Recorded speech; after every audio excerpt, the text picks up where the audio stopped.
ආයිබෝවන් සුබෝදෑසනක් අපි සූදානම් අද දවසේදී වාර්තා කරන්න සියලුම දේවල් පත්තර මොනවද කියන්නේ කියලා වීකෙන්ඩ් සන්ෂයින් පටන් ගන්නයි හදන්නේ. ඒ වගේම අප්ඩේට් වෙලා තියෙන්නේ මොනවද? අවතම සෞඛ්‍ය කාරණා මේ හැම දෙයක්ම ඔබට ඉතාමත් ඉක්මනින් කියන්නයි මේ ආකාරයෙන් ඊර්ද දවසේ සූදානම් වෙන්නේ. ඉතින් නත්තල් සතිය පටන් ගන්නවා. අපි දන්නවා නත්තලේ සැබෑ අරුත තේරුම් අරගෙන අපි මේ සතියේ කටයුතු කරන්න ඕනේ. සහ වෙනදා වගේ නෙමෙයි අපි මේ සතියේ විශේෂයෙන්ම සෞඛ්‍ය ආරක්ෂණ ක්‍රමවේදත් අනුගමනය කරමින් සෞඛ්‍යාංශ කියන විදිහට හිටියොත් අපිට නත්තලෙන් පස්සෙත් සැබෑ සතුටින් නත්තලේ සතුට ප්‍රීතිය භුක්ති විඳින්න පුළුවන්කම ලැබේ. ඒ නිසා ඒ පිළිබඳව වඩාත් සැලකිලිමත්ව කටයුතු කරන්න. ලබන්නා වූ නත්තල සුබ නත්තලක් වෙන්න කියලා ඔබට ප්‍රාර්ථනා කරන ගමන් අපි සූදානම් අද ආරම්භ කරන්න. බලමු විශේෂයෙන්ම ඊයේ දවසේදී නවතම වාර්තාවන් සෞඛ්‍ය ප්‍රවර්ධන කාර්යාංශය සඳහන් කරන විදිහට ඊයේ රාත්‍රී 9:12ට අවසන් වාර්තාව නිකුත් කරනවා. ඉතින් ඒ අනුව 36677ක් ආසාත්‍යයන් වැඩි වෙනවා ලංකාවේ. 36000 ඉක්මවා ගිය ආසාත්‍යයන් ප්‍රමාණයක් ලංකාවේ දැන් ඉන්නවා අපේ රටේ. ඒ වගේම 8944ක් මේ වෙද්දිත් ප්‍රතිකාර ලැබමින් පවතිනවා. 618ක් ඊයේ දවසේදී වාර්තා වෙනවා. 618ක ප්‍රමාණයක් ආසාත්‍යයන් නව ආසාත්‍යයන් විදිහට. ඒ වගේම 517ක් වෛද්‍ය අධීක්ෂණය මත මේ වෙද්දි ප්‍රතිකාර ලබනවා. සහ 27552ක් නිරෝගී සුවයෙන් සුවය ලබලා පිටත් වෙලා ගිහිල්ලා තියෙනවා. ඉතින් මධ්‍යස්ථාන වලින් ඒ පිළිබඳවත් අපි ඉතාමත් සතුටින් කියන්න ඕනේ. අපේ රටේ සුවවන ප්‍රමාණය වැඩි ඉහළයි. මරණ සංඛ්‍යාව 171යි. මරණ 171ක් අපේ රටින් වාර්තා වෙනවා. ඉතින් මේ තත්ත්වය තේරුම් අරගෙන ඔබ ඉදිරි සතිය අවදානම් සතියක් වැදගත් වෙන සතියක් සෞඛ්‍යාංශ කියන ඉතාමත් තීරණාත්මක සතියක් කියලා මේ සතියේ කටයුතු කරයි කියන විශ්වාසය අපි අනිවාර්යයෙන්ම ඔබත් එක්ක බෙදා හදා ගන්න කැමති. ඒ වගකීම අපි සියලු දෙනාටම තියෙනවා. නජිත් ලෝකේ තත්ත්වයක් කියලා අපි වැඩේ පටන් ගමු. සුබදෑසනක් හැම දිනෙකටම අද දවසේ අපිත් එක්ක වීකෙන්ඩ් සන්ෂයින් තුලින් අපි දවසේ ජාතික පුවත්පත්වල තොරතුරු ඔබට කියන්න සූදානම්. මේ අතරදී සමීර කිව්වා වගේ මේ ඉදිරි සතිය ටිකක් තීරණාත්මකයි. වෛද්‍යාංශ සෞඛ්‍යාංශ මේ හැම දිනෙකම උපදෙස් ලබා දීලා තියෙන්නේ. හැකිනම් අර සමහර කට්ටිය දැන් නත්තල ලඟ වෙනකොට නෑදෑ හිත මිතුරන් බලන්න යනවා. ට්‍රිප් යනවා, විනෝද චාරිකා යනවා. මේ දේවල් ටිකක් මදකට නවත්තලා දාන්න. මේ කොවිඩ් වසංගතය අවසන් වුණාට පස්සේ ඒ සියල්ල ඉටු කරගන්න අපිට හැකියාව තියෙනවා. ඔය අතරේ ලෝක තත්ත්වයට අවධානය යොමු කළොත් එහෙම ලෝකෙම 7,65,782 දෙනෙක් කොවිඩ් ආසාදිතයන් බවට පත් වෙලා තියෙනවා. ඒ අතරින් 5,37,18,373 දෙනෙකු සුවය ලබලා තිනවා. අවාසනාවකට ලෝකෙම සිද්ධ වෙලා තියෙන මරණ ප්‍රමාණය 16,91,064ක්. මේ තමයි ලෝකයේ තියෙන තත්ත්වය. ලෝකේ තත්ත්වෙත් එක්ක අපේ රටේ තත්ත්වය සසඳලා බලනකොට ටිකක් සුබදායි සුබවාදී තත්ත්වයක් අපේ රටේ තියෙන. හැබැයි අපි පරිස්සම් වෙන්න ඕනේ. ඊයේ දවසෙත් සමීර කිව්වා වගේම 618 දෙනෙකු කොවිඩ් ආසාදිතයන් විදිහට වාර්තා වෙනවා, මරණ වාර්තා වෙනවා. මේ සියල්ලම අතරේ රටේ ආර්ථිකය ඉස්සරහට අරන් යන්න ඕනේ. ජනාධිපතිතුමා අගමැතිතුමා ප්‍රමුඛ රාජ්‍ය ඒ සඳහා සෑහෙන වෙහෙසක් මහන්සියක් දරනවා. ඔබේ සහයෝගයත් ඔබ ලබා දෙන්න. පුද්ගලයෙක් විදිහට, කණ්ඩායමක් විදිහට, සමාජයක් විදිහට, රටක් විදිහට අපි අනිවාර්යෙන්ම ඉස්සරහට යන්න ඕනේ. අපි අද දවසේ ජාතික පුවත්පත් වලින් තොරතුරු ආරම්භ කරමු. සමීර, දේශය බලන්න සූදානම්. මුලින්ම දේශයෙන් පටන් ගමු. ප්‍රධාන ප්‍රවෘත්ති අද වාර්තා කරනවා ටෙස්ට් රිපෝට් නැත්නම් කොළඹින් පිට හෝටල් පහසුකම් නැහැ කියලායි කියන්නේ. ඉතින් කොළඹින් පිට ගිහිල්ලා හෝටල් පහසුකම් ලබා ගන්න ඔබ බලාපොරොත්තුවෙන් ඉන්නවනම් මේ කාරණය ටිකක් මතක තියාගන්න. නත්තල සහ වර්ෂ අවසාන නිවාඩුව නිමිත්තෙන් කොළඹින් බැහැර හෝටල් සහ නවාතැන් පොළවල් වෙත යන සියලු දෙනාම PCR පරීක්ෂණය හෝ ක්ෂණික ප්‍රතිදේහ ජනක පරීක්ෂණ නැත්නම් රැපිඩ් ඇන්ටිජන් පරීක්ෂණය සිදු කර ගන්න ඕනේ. අදාළ වාර්තා රැගෙන ආ යුතු බව රජයේ කොරෝනා පාලන කාර්ය සාධක බලකාය එහෙම තීරණයකට අවිල්ලා තියෙනවා කියලයි මේ ආකාරයෙන් වාර්තා කරලා තියෙන්නේ. ඒ වගේම අපි දැක්කා මේ ක්ෂණික ප්‍රතිදේහ පරීක්ෂණයන් අහඹු ලෙස කරනවා කොළඹින් පිටත් වන විවිධ ප්‍රදේශවල ස්ථානගත කරලා සෞඛ්‍යාංශ ඒ අදාළ කටයුතු සිදු කරනවා. අද ඒ පිළිබඳවත් වාර්තා කරනවා. මේ සම්බන්ධයෙන් අද දේශීය නත්තල් කාලයේ බස්නාහිර පළාතෙන් පිටත්ව යන මේ කණ්ඩායම් විවිධ කණ්ඩායම් පිළිබඳව වාර්තාව දේශීය පුවත්පත අරගෙන එනවා. ඊට කලින් කියන්න ඕනේ නත්තල් කාලේ කොළඹ වසා තබන්න කියලායි සෞඛ්‍යාංශය සඳහන් කරන්නේ. උපුල් රෝහණ මහත්තයා කියනවා මහජන සෞඛ්‍ය පරීක්ෂකවරුන්ගේ සංගමය නියෝජනය කරමින් නත්තල් කාලේ බස්නාහිර වහන්න කියන යෝජනාවයි මේ ආකාරයෙන් ඔහු සඳහන් කරන්නේ. ඔහු කියනවා මේ කරන දේ තරම් සුදුසු නෑ මේ කාලය තුල. ඉතින් ඒ නිසා බස්නාහිර වහලා තියන්න තියෙනවා නම් තමයි හොඳයි කියන කාරණය සෞඛ්‍යාංශය වුන් අපි දන්නවා. මහජන සෞඛ්‍ය පරීක්ෂකවරුන් මේ වෙලාවේ ඉතාමත් වගකීමෙන් දැවැන්ත කාර්යභාරයක් ඉටු කරමින් පවතිනවා. ඔවුන් තමයි අර බිමේ කාර්යභාරය දන්නේ. මේ බිම් මට්ටමේ කාර්යභාරය කොහොමද මේ ආසාත්‍යයන්ගේ හැසිරීම මොන විදිහටද ඉහළ යන්නේ මොන ආකාරයෙන්ද වාර්තා වෙන්නේ. ඉතින් ඔවුන් කියන දේ ඉතාමත් වැදගත්. අපි බලමු මේ තීරණ මොන විදිහටද ක්‍රියාත්මක වෙන්නේ කියලා. ඉදිරි සතිය තුළ තීරණාත්මක සතියක්. මේ අතරේ තමයි සිළුමිණට ගියාම සිළුමිණ වාර්තා කරන්නේ බස්නාහිරින් පිටව යන අයට කොරෝනා ඇන්ටිජන් පරීක්ෂණ කියලයි සිළුමිණ වාර්තා කරන්නේ. භක්ති ධර්මප්‍රිය මෙන්ඩිස් ලියනවා බස්නාහිර පළාතෙන් පිටව යන පුද්ගලයන් සඳහා කොරෝනා ඇන්ටිජන් පරීක්ෂා කරන්න සෞඛ්‍ය අමාත්‍යාංශයේ පියවර ගන්නවා. අහඹු ලෙස විශේෂයෙන්ම මේ සම්බන්ධයෙන් යුද හමුදාපති ලේතනන්ට් ජෙනරාල් ශවේන්ද්‍ර සිල්වා මහත්තයා සිළුමිණ පත්‍රයට කියලා තියෙනවා. ඒ අනුව බස්නාහිර පළාතේ ස්ථාන 3ක ඇන්ටිජන් ජංගම පරීක්ෂණ සිදු කරන බවත් එම ප්‍රමාණය ක්‍රමයෙන් වැඩි කරන බවත් යුද හමුදාපතිතුමා සඳහන් කරනවා. දැන් ඉතින් අපේ කට්ටිය මේ තැන් තුන තියෙන්නේ කොහෙද? ඒ තැන් තුنين බැහැර වෙලා කොහොමද වටෙන් වංගුවක් ගහලා යන්නේ එතන පැනලා කියලා හිතාගෙන එහෙම පාරවල් හදාගෙන යන්න එපා. Google Map එකත් පාවිච්චි කරලා මේ සඳහා සම්බන්ධ වෙන්න, මේ සඳහා සහයෝගය ලබා දෙන්න. මේ රට වෙනුවෙන් කරන කාර්යභාරයක්, ඔබ වෙනුවෙන් කරන කාර්යභාරයක්. ඔබව අපහසුතාවයට පත් කරන්න නෙමෙයි මේ කටයුතු කරන්නේ. සියලු දෙනාට මේ මොහොතේ සෞඛ්‍ය කියන කාරණේ ඉතාමත් වැදගත්. ඉතින් ඒ වගේම මීට අදාළව ඊයේ දවසේදීත් මේ ක්ෂණික ප්‍රතිදේහ පරීක්ෂණයන් සිද්ධ වුණා. ලංකාවේ විශේෂයෙන්ම කොළඹින් බැහැරව යන පිරිස් වෙනුවෙන් තමයි මේ පරීක්ෂා කිරීම සිද්ධ වුණේ. යනු ඊයේ දවසේදී 750ක් ඇන්ටිජන් පරීක්ෂාවන් සිද්ධ කරලා තියෙනවා. මේ 750න් එක ආසාදිතයෙක් හොයාගන්න හැකියාව ලැබිලා තියෙනවා. 750න් එක ආසාදිතයෙක් හොයාගන්න ඊයේ දවසේ හැකියාව ලැබිලා තියෙනවා. ඉතින් මේ කටයුතු ඉදිරියටත් ක්‍රියාත්මකයි. ඔබ අපහසුතාවයට පත් කරන්න නෙමෙයි මේ කරන්නේ. ඒ නිසා ඔබ සහයෝගය අනිවාර්යෙන්ම ලබා දෙන්න. මජිත්. හොඳයි සමීර, අද දවසේ ජාතික පුවත්පත් වාර්තා කරන තොරතුරු අතරදී අපි දෙවේන පුවත්පතෙන් ප්‍රවෘත්තියක් තෝරගන්නවා. මේ කාදිනල් ස්වාමින් වහන්සේ කාදිනල් හිමිපාණන් ඉල්ලන කරුණක් සම්බන්ධයෙන් මේ නත්තල සමාජ දුරස්ථ භාවයෙන් සමරන්න කාදිනල් හිමියෝ ඉල්ලා සිටිති යනුවෙන් නෝමන් පරිහවඩන අද දවසේ මේ පුවත ලියන්නේ. උදා වෙන නත්තලේදී COVID-19 වෛරස් රෝග තත්ත්වයේ සැලකිල්ලටගෙන සෞඛ්‍ය උපදෙස් මත දුරස්ථ භාවය අනුව එකිනෙකාට සුබ පැතීම් සිද්ධ කරගන්නා ලෙස උන්වහන්සේ වැඩිදුරටත් ඉල්ලා සිටිනවා. කොළඹ අගරාදුගුරු ස්වාමින් වහන්සේ විදිහට මල්කම් රංජිත් කාදිනල් හිමිපාණන් ජනතාවගෙන් මේ විශේෂ ඉල්ලීම කරන්නේ. මෙවර නත්තල උදාවන විට පවත්වන මැදියම් රාත්‍රී දේව මෙහෙය සෑම රූපවාහිනී නාලිකාවක් ඔස්සේම විකාශය කරන බැවින් නිවෙස්වල සිට මෙම දේව මෙහෙයට සහභාගී වන ලෙසද කාදිනල් හිමිපාණෝ සියලුම කිතුණු බැතිමතුන්ගෙන් ඉල්ලා සිටිති.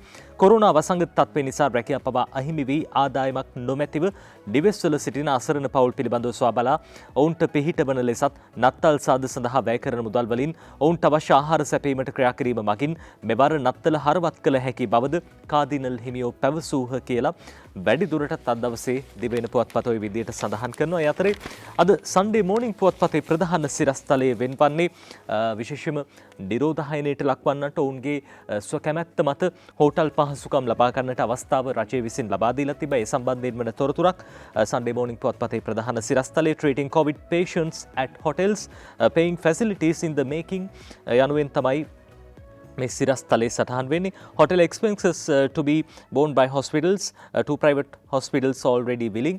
විශේෂයෙන්ම අර පෞද්ගලික අංශයේ අපි දැක්ක බොහෝ වෙලාවට දැන් බොහෝ දෙනෙක්ගේ විදේශ රටවලින් ඉඳන් පැමිණෙන පිරිස් බොහෝ දෙනෙක්ගේ ඉල්ලීම පරිදි ඔවුන්ට නවාතැන් ගන්න නැත්නම් නිරෝධායනය වෙන්න රජය මගින් ලබා දීලා තියෙන තැන් සුදුසු නැත්නම් ගැලපෙන්නේ නැත්නම් ඊට වඩා හොඳ තැනක් ඕන නම් ඊට වඩා පහසුකම් අවශ්‍ය නම් හෝටල් පහසුකම් ලබා ගන්න අවස්ථාව දීලා තිබා. ඉතින් විශේෂයෙන්ම රාජ්‍ය අමාත්‍ය සුදර්ශන ප්‍රනාන්දුපුල්ලේ මහත්මිය සඳහන් කරන විදිහට විශේෂයෙන්ම මේ වියදම් සම්බන්ධයෙන් රජය පාර්ශවයෙන්ුත් කටයුතු කිරීමක් සිද්ධ කරන බව තමයි එතුමිය සඳහන් කරලා තියෙන්නේ.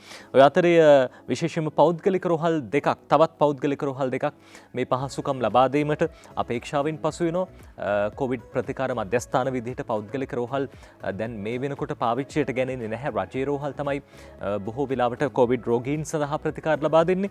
නමුත් පෞද්ගලික රෝහල් දෙකක් මේ සඳහා ඉදිරිපත් වෙන සූදානමින් බලාගෙන ඉන්නවා කියලාත් අද දවසේ සන්ඩේ මෝනිං පුවත්පත කියනවා. දැන් ඉදිරියට රෝගීන් වැඩි වුණොත් ඒ අවදානමට මුහුණ දෙන්න සිද්ධ වුණොත් ඒ සඳහා සූදානමින් ඉන්න බව තමයි වාර්තා වෙන්නේ. ඔය අතරේ සන්ඩේ මෝනිං පුවත්පතේ අද ප්‍රධාන ඡායාරූපයේ බවට පත් වෙන්නේ විශේෂයෙන්ම කොළඹ පිහිටි උද්ඝෝෂණ ස්ථානයේ ඒ අපි දකිනවා දිනෙන් දින විවිධ උද්ඝෝෂණ කණ්ඩායම් ඇවිල්ලා උද්ඝෝෂණ කටයුතු සිද්ධ කරනවා. හැබැයි ඔවුන්ගේ ආරක්ෂාව වෙනුවෙන් යොදවලා තියෙන දැන් ඔවුන්ගේ හැසිරීම් පාලනය කරන්න යොදවලා තියෙන පොලිස් නිලධාරීන් අර පෞද්ගලික ආරක්ෂිත ඇඳුම් කට්ටල වලින් සැරසිලා ඉන්න ඡායාරූපයක් තමයි අද දවසේ සන්ඩේ මෝනිං පුවත්පත පළ කරලා තියෙන්නේ. doing the rounds, police personnel clad in personal protective clothing seen in the designated protected zone. විශේෂයෙන්ම මේ ආරක්ෂිත කලාපවල ආරක්ෂාව වෙනුවෙන් මේ වගේම උද්ඝෝෂණ සිද්ධ කරන ඒ ස්ථානවල ජනතාව වැඩි වශයෙන් ගැවසෙන ස්ථානවල මේ පොලිස් නිලධාරීන් යොදවලා තියෙනවා. හැබැයි ඔවුන්ටත් අර පෞද්ගලික ආරක්ෂිත ඇඳුම් කට්ටල් ලබා දීලා තියෙනවා. ඒක බොහොම හොඳ තත්ත්වයක්. විශේෂයෙන්ම ආරක්ෂක අංශවල සමාජිකයන්ට මේ කොවිඩ් ව්‍යාප්තිය පාලනය කරගන්න අනිවාර්යෙන්ම අපි කටයුතු කරන්නට ඕනේ. රටක් විදිහට ඉස්සරහට යන්න නම් ඒ ආරක්ෂිත ක්‍රම අනුගමනය කරන්න ඕනේ. ඒ නිසා ඒ සියලු දේවල් පිළිවෙලකට ක්‍රමානුකූලව සිද්ධ වෙන බව තමයි අද දවසේ සන්ඩේ මෝනික් පුවත්පත සඳහන් කරන්නේ. මේ අතරේ අගරදුගුරු හිමියන්ගේ ප්‍රකාශයක් අද සිළුමිණත් වාර්තා කරනවා. ඉතාමත් වැදගත් මේ කියන උන්වහන්සේ කියන සියලු කාරණා අපි දන්නවා. කතෝලිකයන් විදිහට නත්තල් දවසේදී කරන චාරිත්‍ර බාරිත්‍ර කිහිපයක් තියෙනවා. ඉන් ප්‍රධානයි ඉතින් මධ්‍යම රාත්‍රියේ දේව මෙහෙයන් වලට සම්බන්ධ වෙන එක. ඉතින් මේ කටයුතු මෙවර ඔබ කරන්න ඕනි කොහොමද කියන කාරණය ඉතාමත් පැහැදිලිව උන්වහන්සේ සඳහන් කළා. මේ විදිහට අද වාර්තා කරනවා. නත්තල් දේව මෙහෙයන් සෞඛ්‍ය නිර්දේශ අනුව බව අගරදුගුරු හිමියෝ පවසති. COVID-19 වසංගතයේ ශීඝ්‍ර ව්‍යාප්තිය සැලකිල්ලට ගනිමින් 24 වෙනිදා මධ්‍යම රාත්‍රියේ පවත්වන නත්තල් දේව මෙහෙයන් 24 වෙනිදා සවස 6ට 6 සිට පැයෙන් පැයට 50 දෙනෙකුට නොවැඩි පිරිසකගේ සහභාගීත්වයෙන් නිරෝධායන නීති රීති වලට අනුකූලව පවත්වාගෙන යන ලෙස කොළඹ අගරදුගුරු පදවියේ කතෝලික මිසම් පාලක පියතුමන් වහන්සේලාට උපදෙස් ලබා දී තිබෙන බව කොළඹ අගරදුගුරු අතිඋතුම් මැල්කම් කාදිනල් රංජිත් හිමිපාණන් සිළුමිණ පත්තරයට ප්‍රකාශ කරලා තියෙනවා. මේ අතර හුදකලා කර නොමැති ප්‍රදේශවල පිහිටි කිතුණු දේවස්ථානවල පමණක් එසේ නත්තල් දේව මෙහෙයන් පැවැත්වෙන අතර 24 වෙනිදා මධ්‍යම රාත්‍රියේ නත්තල් දේව මෙහෙය සිංහල දෙමළ ඉංග්‍රීසි භාෂාවන්ගෙන් රූපවාහිනී නාලිකා කිහිපයක් ඔස්සේ සජීවීව විකාශය කරන බවද උන්වහන්සේ කියනවා. ඉතින් ස්වාධීන රූපවාහිනී මාධ්‍ය ජාලයත් සූදානම් මේ වෙනුවෙන් කටයුතු කරන්න මේ දේව මෙහෙයන් සජීවීකරණය කරන්න. ඒ ආශිර්වාදය කිතුණුවන්ට සහ සමස්ත රටවැසියන්ටම ලෝකයටම අරගෙන යන ස්වාධීන රූපවාහිනී මාධ්‍ය ජාලයත් සූදානම්. ඒ වගේම නජිත් ඊයේ රාජ්‍ය නත්තල් උත්සවයේ තිබුණා. එතනදී අගමැතිතුමා විශේෂයෙන්ම කතෝලික ජනතාවට ස්තුතිවන්ත වුණා. ඒ පිළිබඳවත් මතක් කරන්න ඕනේ මේ පවතින දුෂ්කර වාතාවරණය හමුවේ ආගමික චාරිත්‍ර වාරිත්‍ර වලට වඩා මනුෂ්‍ය වර්ගයා පිළිබඳව අවධානය යොමු කරමින් මෙරට කතෝලික ජනතාව මනුෂ්‍යයා කෙරෙහි දක්වන ප්‍රේමයේ පණිවිඩය රැකගත් බව අග්‍රාමාත්‍යතුමා කියනවා. ජාති ભેද ආගම් මේ සියල්ලම අමතක කරලා මනුෂ්‍ය වර්ගයා වෙනුවෙන් කතෝලික ජනතාව ඉතාමත් වගකීමෙන් කටයුතු කළා කියන ඒ සහතිකය ඒ ආදර්ශය කතෝලික ජනතාවට අගමැතිතුමන් ඊයේ දවසේදී ලබා දුන්නා. ඒ පිළිබඳවත් ඔබට සඳහන් කරන්නට අවශ්‍යයි. මේ අතරේ අපි සූදානම් මව්බිමට යන්න මව්බිම වාර්තා කරන කාරණා කිහිපයක් ඔබට කියන්න ලෑස්ති. මොකද විශේෂයෙන්ම සෞඛ්‍යාංශ කියන දේවල් ඉතාමත් වැදගත්.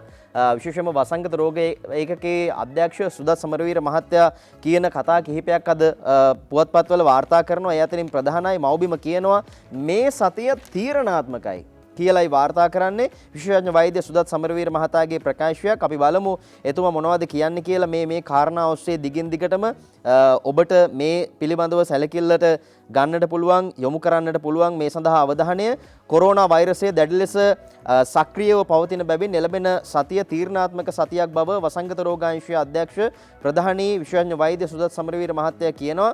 සතියාන්තයේ උත්සව සැනකෙළි සාප්පු සවාරි ආදියෙන් ජනතාව යෙදීම් මගින් COVID-19 වෛරසය සීඝ්‍රයෙන් ව්‍යාප්ත වීම වෙන්න පුළුවන් කියලා සුදත් සමරවීර මහත්තයා කියන්නේ. ඉතින් ඒ නිසා මේ පිළිබඳව වගකීමක් අරගෙන ඉතාමත් ඕනෑකමින් කටයුතු කරන්න.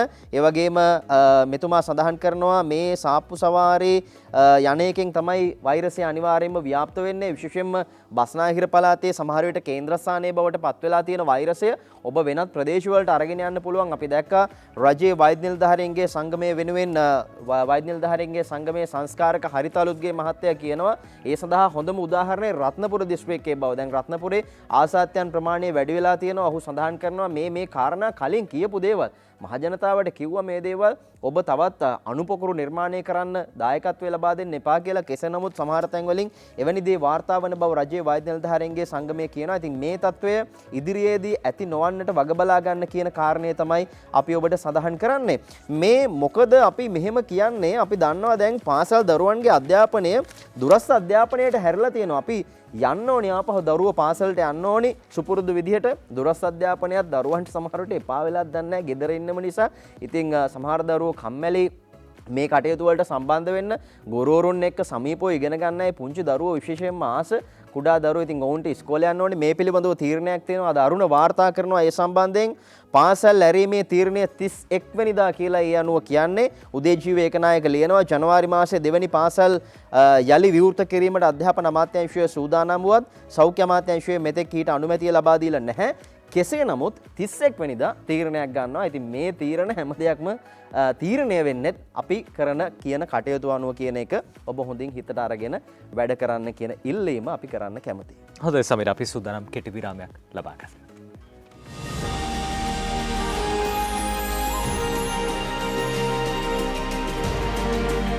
හරි, අපි සූදානම් තවදුරටත් තොරතුරු වාර්තා කරන්න විරාමයෙන් අනතුරුව නජිත් අපි ඊළඟට කියන්න හදන්නේ ජාතික පුවත්පත වාර්තා කරන තොරතුරු අතර සමීර මේ දැන් අපි දන්නා PCR පරීක්ෂණ සංඛ්‍යාව දැන් දහරිතා වැඩි කරලා තියෙන්නේ. හැබැයි ඔය අතරෙදිත් තව දුරටත් රජයේ රෝහල් වල ඇතැම් PCR පරීක්ෂණ සිද්ධ කරන තැන්වල ටිකක් අර ඒකාධිකාරයක් තියෙනවා. මේ හින්දා PCR පරීක්ෂණ වාර්තා ප්‍රමාද වෙනවා කියලා තොරතුරක් සන්ඩේ මෝනිං පුවත්පත ලියනවා. මේ පුවත ලියන්නේ මහිෂා මදුගමුව. අපි අවධානය යොමු කරමු සිරස්තලයට MLT's claim PCR reagent monopoly මේ ඒකාධිකාරයක් පිළිබඳව විශේෂයෙන්ම මේ මෙඩිකල් ලැබොරටරි ටෙක්නොලොජිස් කියන ආයතනය තමයි මේ බව සඳහන් කරන්නේ. රජයේ ආයතනවල සිද්ධ කරන PCR පරීක්ෂණවල ප්‍රතිඵල නිකුත් කිරීමේදී කිසියම් ආකාරයක ඒකාධිකාරයක් තියෙනවා. ඒ අතරින් විශේෂයෙන්ම මුල්ලේරියාව රෝහලේ PCR දහරිතාව අඩු වෙලා තියෙනවා. අපි දැක්කා පසුගිය දවස්වලත් යන්ත්‍රයක් අකර්මණ්‍ය වෙලා ඒ යන්ත්‍රය හදන්න චීන ඒ බලධාරීන් ගෙන්නලා යන්ත්‍රය නැවත සකස් කරනවා. ඉන් අනතුරුව PCR පරීක්ෂණ ධාරිතාව වැඩි කළා කියලා සඳහන් කළත් දවසකට මේ වාර්තා 200ක් විතර තමයි නිකුත් කරන්න කියන කාරණාවක් අද දවසේ සන්ඩේ මෝනිං පුවත්පත සඳහන් කරනවා. කෙසේ වෙතත් මේ පිළිබඳව අදාළ බලධාරීන්ගේ අවධානය යොමු විය යුතුයි. ඇත්තටම මේ වගේ තත්ත්වයක් තියෙන්නේ. මේ වගේ තත්ත්වයක් තියෙනවා නම් ධාරිතාව වැඩි දියුණු කරගන්න, ඒ වැඩි කරගන්න කටයුතු කරන්න ඕනේ. සාමාන්‍යයෙන් ලෝකයේ දියුණු නොවන රටවල පවා PCR පරීක්ෂණ ධාරිතාව වැඩි කරලා කොවිඩ් ආසාදිතයන් හඳුනාගෙන කොවිඩ් රෝගේ පාලනය කරන්න කටයුතු කරනවා. ඉතින් පාලනය කියන කටයුත්තේදී PCR පරීක්ෂණ අනිවාර්ය දෙයක්. ඒ නිසා ඒ කටයුතු ඉක්මනින් කරගන්න හැකියාව ලැබෙන්න කියලා අපි ප්‍රාර්ථනා කරනවා. ඒ බලධාරීන්ගේ ඇස් ඒ පිළිබඳව යොමු වේවා කියලත් අපි ප්‍රාර්ථනා කරනවා. ඔය අතරේ දැන් සමීර නජිත් දැන් ඔය මේ මුල්ලේරියාවේ ප්‍රශ්න මං හිතන්නේ අර මුල් කාලෙදී අලුත් වැඩියා කරානේ. එකවතාවක් අලුත් වැඩියා කරා. ඇත්තටම එතකොට කිව්වේ 1500කට ආසන්න ප්‍රමාණයක් කරන්න පුළුවන් කියලා. ඉතින් දැන් කරන්නේ 200ක් නම් ඒක බරපතල තත්වයක්. මේ ගැන අඩු ගානේ මේ පත්තරයට ලියලා තියෙන කාරණාත් එක්ක අඩු ගානේ ප්‍රකාශයක් දෙන්න මේක ඇත්තද නැත්තද කියලා. පැහැදිලිව.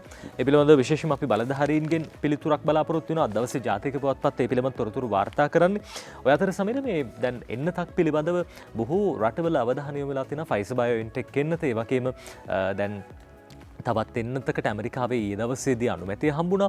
ඔය අතරේදී රුසියාවත් එන්නතක් නිෂ්පාදනය කළා තියෙනවා. මේ රුසියාව එන්නත අපේ රටට ලබා දෙන්න සූදානම් කියලා රුසියාව සහතික වුණු බව අද දවසේ දෙවෙනි පුවත්පත කියනවා.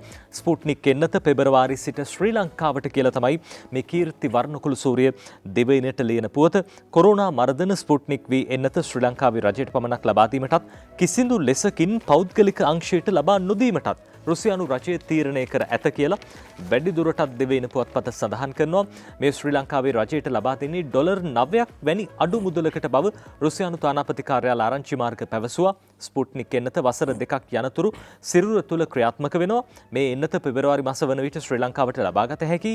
මේ එන්නත ලබා ගැනීමේ කටයුතු මේ වන විට මොස්කෝ නුවර ශ්‍රී ලංකා තානාපතිවරයා විසින් සිදු කරන බවද එම ආරංචි මාර්ග සඳහන් කළා කියලා දෙවෙනි පුවත්පත වැඩිදුරටත් සඳහන් කරනවා. අපි දැක්ක Pfizer BioNTech එන්නතේ විවිධ ආසාත්මිකතා ඇති වෙන හැබැයි දැන් ස්පුට්නික් එන්නත පිළිබඳව එවැනි තත්ත්වයන් වාර්තා වෙන්නේ නැහැ. අවුරුදු 2ක් යනකම් මේ එන්නත ඒ බලය ඇඟේ තියෙනවා කියන කාරණාව තමයි අපිට ලැබෙන තොරතුරු අනුව ඔබට කියන්න පුළුවන්. ඉතින් සාමාන්‍යයෙන් අර එන්නතක් පාවිච්චි කරනකොට සමීර හොඳ එන්නතක් ගන්න ඕනේ. අර හැමෝම පාවිච්චි කරන එන්නතටත් වඩා අපේ රටට ගැලපෙන අපේ ජනතාවට ගැලපෙන ආසාත්මිකතා අඩු කොරෝනාව ඉක්මනින්ම පාලනය කරන්න පුළුවන් එන්නතක් සෞඛ්‍ය අංශවල නිර්දේශ මත ආනයනය කරන්න හැකියාව ලැබේ කියලා අපි විශ්වාස කරනවා.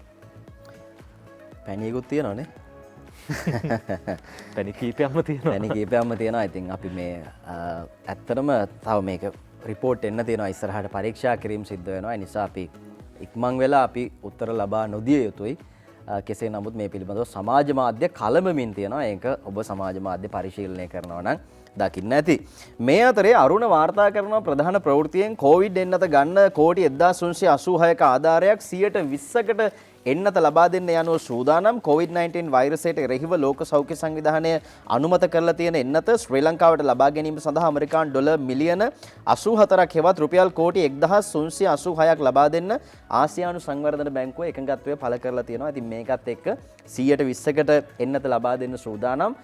මුලින්ම මේ සඳහා පයොරිටි දෙනවා විශේෂයෙන්ම මේ හඳුනාගත් කණ්ඩායම් වලට. ඒ අනුව තමයි මේ එන්නත ලබා දෙන්න සූදානම් කරලා තියෙන්නේ කියලා අරුණ පත්තරේ වාර්තා කරනවා ප්‍රධාන ප්‍රවෘත්තියෙන්. මේ අතරේ දේශයට ගියාම දේශය කියනවා එන්නත් විරෝධයක් මවන සමාජ ජාල රැසක් තියෙනවා කියලා. මේක අපේ රටේ විතරක් නෙමෙයි මුළු ලෝකෙම සමීක්ෂණයක් කරලා තියෙනවා මේ එන්නත් වලට විරෝධය මතු කරන සමහර කණ්ඩායම් පිළිබඳව. ඒ අනුව මුළු ලෝකෙම COVID-19 බේරෙන්නට එන්නත් එනතුරු බලා සිටියේදී ලක්ෂ 480කට වැඩි පිරිසක් මේ එන්නත් වලට එරෙහිව සමාජ ජාලය කලබමින් ඉන්නවා කියලයි තොරතුරු කියන්නේ. නවතම සමීක්ෂණ වාර්තාවලට අනුව නව එන්නත් සහ එම එන්නත් ලබා ගැනීමට එරෙහි මේ ක්‍රියාන්විතය දිනෙන් දින ඉහළ යමින් පවතින බව මේ ආකාරයෙන් තොරතුරු වාර්තා කරනවා. හරිම ලස්සන රස කතාවක් නජිත් මේක. මම ඔබට කියන්නම්. ඒ නිසා මේ සියලු කාරණා ටික ඉතාමත් ඉක්මනින් පසුගිය ඔක්තෝබර් වෙද්දී Facebook මගින් පමණක් මේ විරෝධයට ලක් වූ පිරිස විරෝධතාවයට දායක වුණ පිරිස ලක්ෂ 310කට වැඩි. ඒ වගේම YouTube ඔස්සේ ලක්ෂ 170ක් විරෝධය දක්වලා තියෙනවා. මේ ආකාරයෙන් මේ එන්නත් සඳහා සමාජ ජාල ඔස්සේ සිදුවන තොරතුරු වසංගතය ඉන්ෆොඩෙමික් මේ සම්බන්ධයෙන් ලෝක සෞඛ්‍ය සංවිධානයේ අනතුරු වංගවල තිබුණා.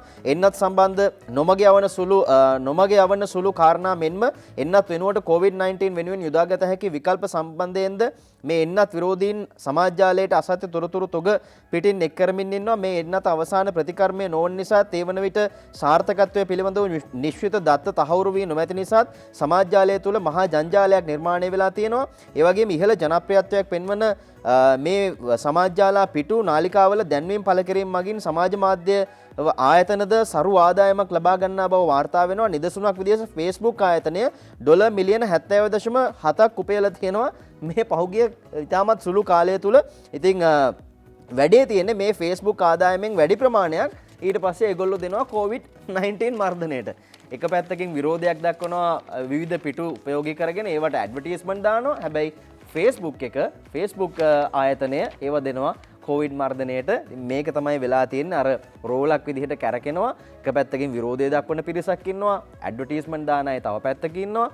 මේක මවල මේ සඳහා දැවැන්ත ප්‍රචාරයක් ලබා දීලා ඒ වගේම අනිත් පැත්තෙන් ඒ සල්ලි ටික නැවතත් කොවිඩ් මර්ධනය වෙනුවෙන් ලබා දෙනවා කියලායි මේ ආකාරයෙන් තොරතුරු වාර්තා කරන්නේ. මේත් සමගින් අපි සූදානම් නැවත වතාවක් අරුණ පත්තරයට යන්න. මේ කොවිඩ් වසංගතයත් එක්ක කොරෝනා නිසා ලංකාවට ආහාර හිඟ වෙයි කියලා වාර්තා කරනවා. මේ ප්‍රවෘත්තිය දැක්ක ගමන් ඇත්තටම යම් ආකාරයක චකිතයක් බියක් ඇති වෙනවා. උදේජීව ලියන්නේ අද අරුණ වාර්තා කරනවා. COVID-19 වසංගතය හේතුවෙන් මෙරට ජනගහනයෙන් 125ක් ආහාර හිඟයකට මුහුණ දෙනු ඇතයි ලෝක ආහාර සංවිධානය අනතුරු අඟවල තියෙනවා කියලා වාරිමාර්ග අමාත්‍යාංශය මණ්ඩලයට දැනුම් දීලා තියෙනවා කියලයි මේ ආකාරයෙන් වාර්තා කරන්නේ. ඉතින් මේ තත්ත්වය ඉදිරියේදී එහෙම ඇති වෙයිද කියන කාරණයක් එක්ක අපි සැලකිල්ලට ලක්විය යුතුයි. මේ ප්‍රවෘත්තිය පිළිබඳව ලෝක ආහාර සංවිධානයේ පුරවකථන වලට අනුව ශ්‍රී ලංකාවද ආහාර අර්බුදයකට මුහුණ දීමේ අවදානම් සහිත රටක් විදිහට ප්‍රකාශයට පත් කරලා තියෙනවා. මෙරට පරිභෝජනය සඳහා කෙරෙන ආහාර ද්‍රව්‍ය ආනයනය ජාත්‍යන්තරව සිදුවිය හැකි සීමා කිරීම හමුවේ මේ තත්ත්වය උදා වෙලා තියෙනවා. ඒ නිසා රටක් ලෙස වෙනත් විසඳුම් කෙරෙහි ගමන් කළ යුතු බව ලෝක ආහාර සංවිධානය සඳහන් කරනවා. අපි දන්නවා මේ වෙද්දී අපේ විශේෂයෙන්ම ස්වයං ආර්ථිකයකට අපි වැඩි වශයෙන් යොමු වෙමින් පවතිනවා. ඉතින් ඒක හොඳ දෙයක්, මේ මොහොතේ සිදුවිය යුතු දෙයක්. අපි දන්නවා මේ රටට ගෙනාපු තොග පිටින් ගෙනාපු ආනයනය කරපු බොහෝ දේවල් මේ වෙද්දි ගෙන්නන්න අපි ඒවා මෙහෙ බිමේ වගා කරන්න කටයුතු කළා මීට මාස කිහිපයකට කලින්. දැන් ඒවා සමහර දේවල් වල සරු ආදායම් ලැබමින් පවතිනවා. ඉතින් මේ තත්ත්වය අපි ඉදිරියටත් වර්ධනය කරගත යුතු බව තමයි ලෝක ආහාර සංගමය කියන්නේ. ඉතින් අපි බලමු ඉදිරියේදී මේ තත්ත්වය යම් ආකාරයක වෙනසක් වේද කියලා. එහෙම වුණොත් අපි ඔබට ඒ ගැන කියන්න. රජේ සමීර අතර දැන් කොවිඩ් අර්බුදයත් එක්ක කොවිඩ් වසංගතයත් එක්ක දෛනික කටයුතු අපිට පවත්වගෙන යන්න වෙනවා. රටේ දැන් ඉස්සරහට මැතිවරණ කාල සීමාවක් එන්න නියමිතයි. අපි දන්නා වසර ගණනක් තිස්සේ දැන් පළාත් සභා මැතිවරණයේ ඇන හිටලා තියෙන පළාත් සභා මැතිවරණයට දැන් අපිට පේනවා දේශපාලන පක්ෂ ටිකක් සූදානම් වෙනවා, ලෑස්ති වෙනවා. මේ වගේ තත්ත්වයක් තමයි සමීර දැන් පෙන්눔 කරන්නේ. ඔය අතරේ දිව ඉන පුවත්පතේ අද ප්‍රධාන සිරස්තලයේ වෙන්නේ බොහොම විශේෂ ප්‍රවෘත්තියකට ශ්‍රී ලංකා නිදහස් පක්ෂයේ අනාගතය සම්බන්ධයෙන් තීරණාත්මක සාකච්ඡා මේ දිනවල පැවැත්වෙනවා. ඊයේ දවසෙත් අපි දැක්කා ජාතික පුවත්පත්වල තොරතුරු ඒ වගේම කාටූන් වලින් පවා මේ වෙන්න යන දේ පිළිබඳව ඉඟියක් ලබා දීලා තියෙනවා. අද දිවයින ඒ ගැන කෙලින්ම කියලා තියෙනවා ශ්‍රී ලංකා නිදහස් පක්ෂය ආණ්ඩුවෙන් යන්න හදයි කියලා දිවයින ප්‍රධාන සිරස්තලය මේ විදිහට වාර්තා කරන්නේ. තීන්දුව පාස්කු කොමිසමේ වාර්තාවෙන් පසු සිරිමන්ත රත්නසේකර ලියන පුවත ශ්‍රී ලංකා පොදු ජන පෙරමුණේ ප්‍රධාන හවුල්කාර පක්ෂයක් වන ශ්‍රී ලංකා නිදහස් පක්ෂය එම සන්ධානයෙන් ඉවත්ව වෙනම කටයුතු කිරීම සඳහා අභ්‍යන්තර සාකච්ඡාවක නිරත වෙමින් සිටින බව දිවයින නිදා සංග්‍රහය දේශපාලන ආරංචි මාර්ග ඔස්සේ අනාවරණය වෙයි. ඒ අතරින් වැඩිදුරටත් අවධානය යොමු කළොත් එහෙම දැන් මේ තත්ත්වය පිළිබඳව විශේෂයෙන් බොහෝ දෙනෙක් මේ පිළිබඳව අදහස් පළ කළා. ඊයේ දවසෙත් අපි දැක්කා බොහෝ දෙනෙක් මේ පිළිබඳව අදහස් පළ කරනවා. දැන් එම පක්ෂයේ ඉහළ නායකයන් ශ්‍රී ලංකා නිදහස් පක්ෂයේ ඉහළ නායකයන් මේ වන විට මේ සම්බන්ධයෙන් අවස්ථා ගණනාවකදී සාකච්ඡා කර ඇති අතර එහිදී ආණ්ඩුව තම කණ්ඩායමට දක්වන නොසැලකිල්ලට යම් රැඩිකල් ප්‍රතිචාරයක් දැක්විය යුතු බවට බහුතරයකගේ කැමැත්තෙන් එකඟතාවට පැමිණ ඇතැයි වාර්තාවේ. පාස්කු ඉරිදා ප්‍රහාරය පිළිබඳව විමර්ශනය කරන ජනාධිපති කොමිසමේ විමර්ශන කටයුතු අවසන් නොවීම ඉහත තීරණය ගැනීම ප්‍රමාද කිරීමට හේතුවක් වී ඇති බවත් එම කොමිසමේ අවසන් විමර්ශන වාර්තාව අනුව ඉදිරි තීරණ ගැනීමට නියමිත බවත් පැවසේ. ශ්‍රී ලංකා නිදහස් පක්ෂය ආණ්ඩුවෙන් ඉවත්ව සමගි ජන බලවේගයේ සමග එක්වීම සම්බන්ධයෙන්ද මෙහිදී සාකච්ඡා වී ඇති බවත් එම ආරංචි මාර්ග තව දුරටත් සඳහන් කරයි කියලා දිවයින පුවත්පත සඳහන් කරනවා. හැබැයි ඉතින් මේ දේවල් ලැබෙන ආරංචි දේශපාලන ලෝකයේ දෙයක් සිද්ධ වෙනකන් සමීර කියන්න බෑ. අපිට පූර්වෙන් පළ කරන්න බෑ. අර ක්‍රිකට් මැච් එකක් වගේ තමයි සමහර වෙලාවට තරගේ පාවා දෙයිද නැත්නම් තරගේ ඉස්සරහට ක්‍රීඩා කරයිද කියලා අපිට තීරණය කරන්න වෙන්නේ තව ටික දවසකින්.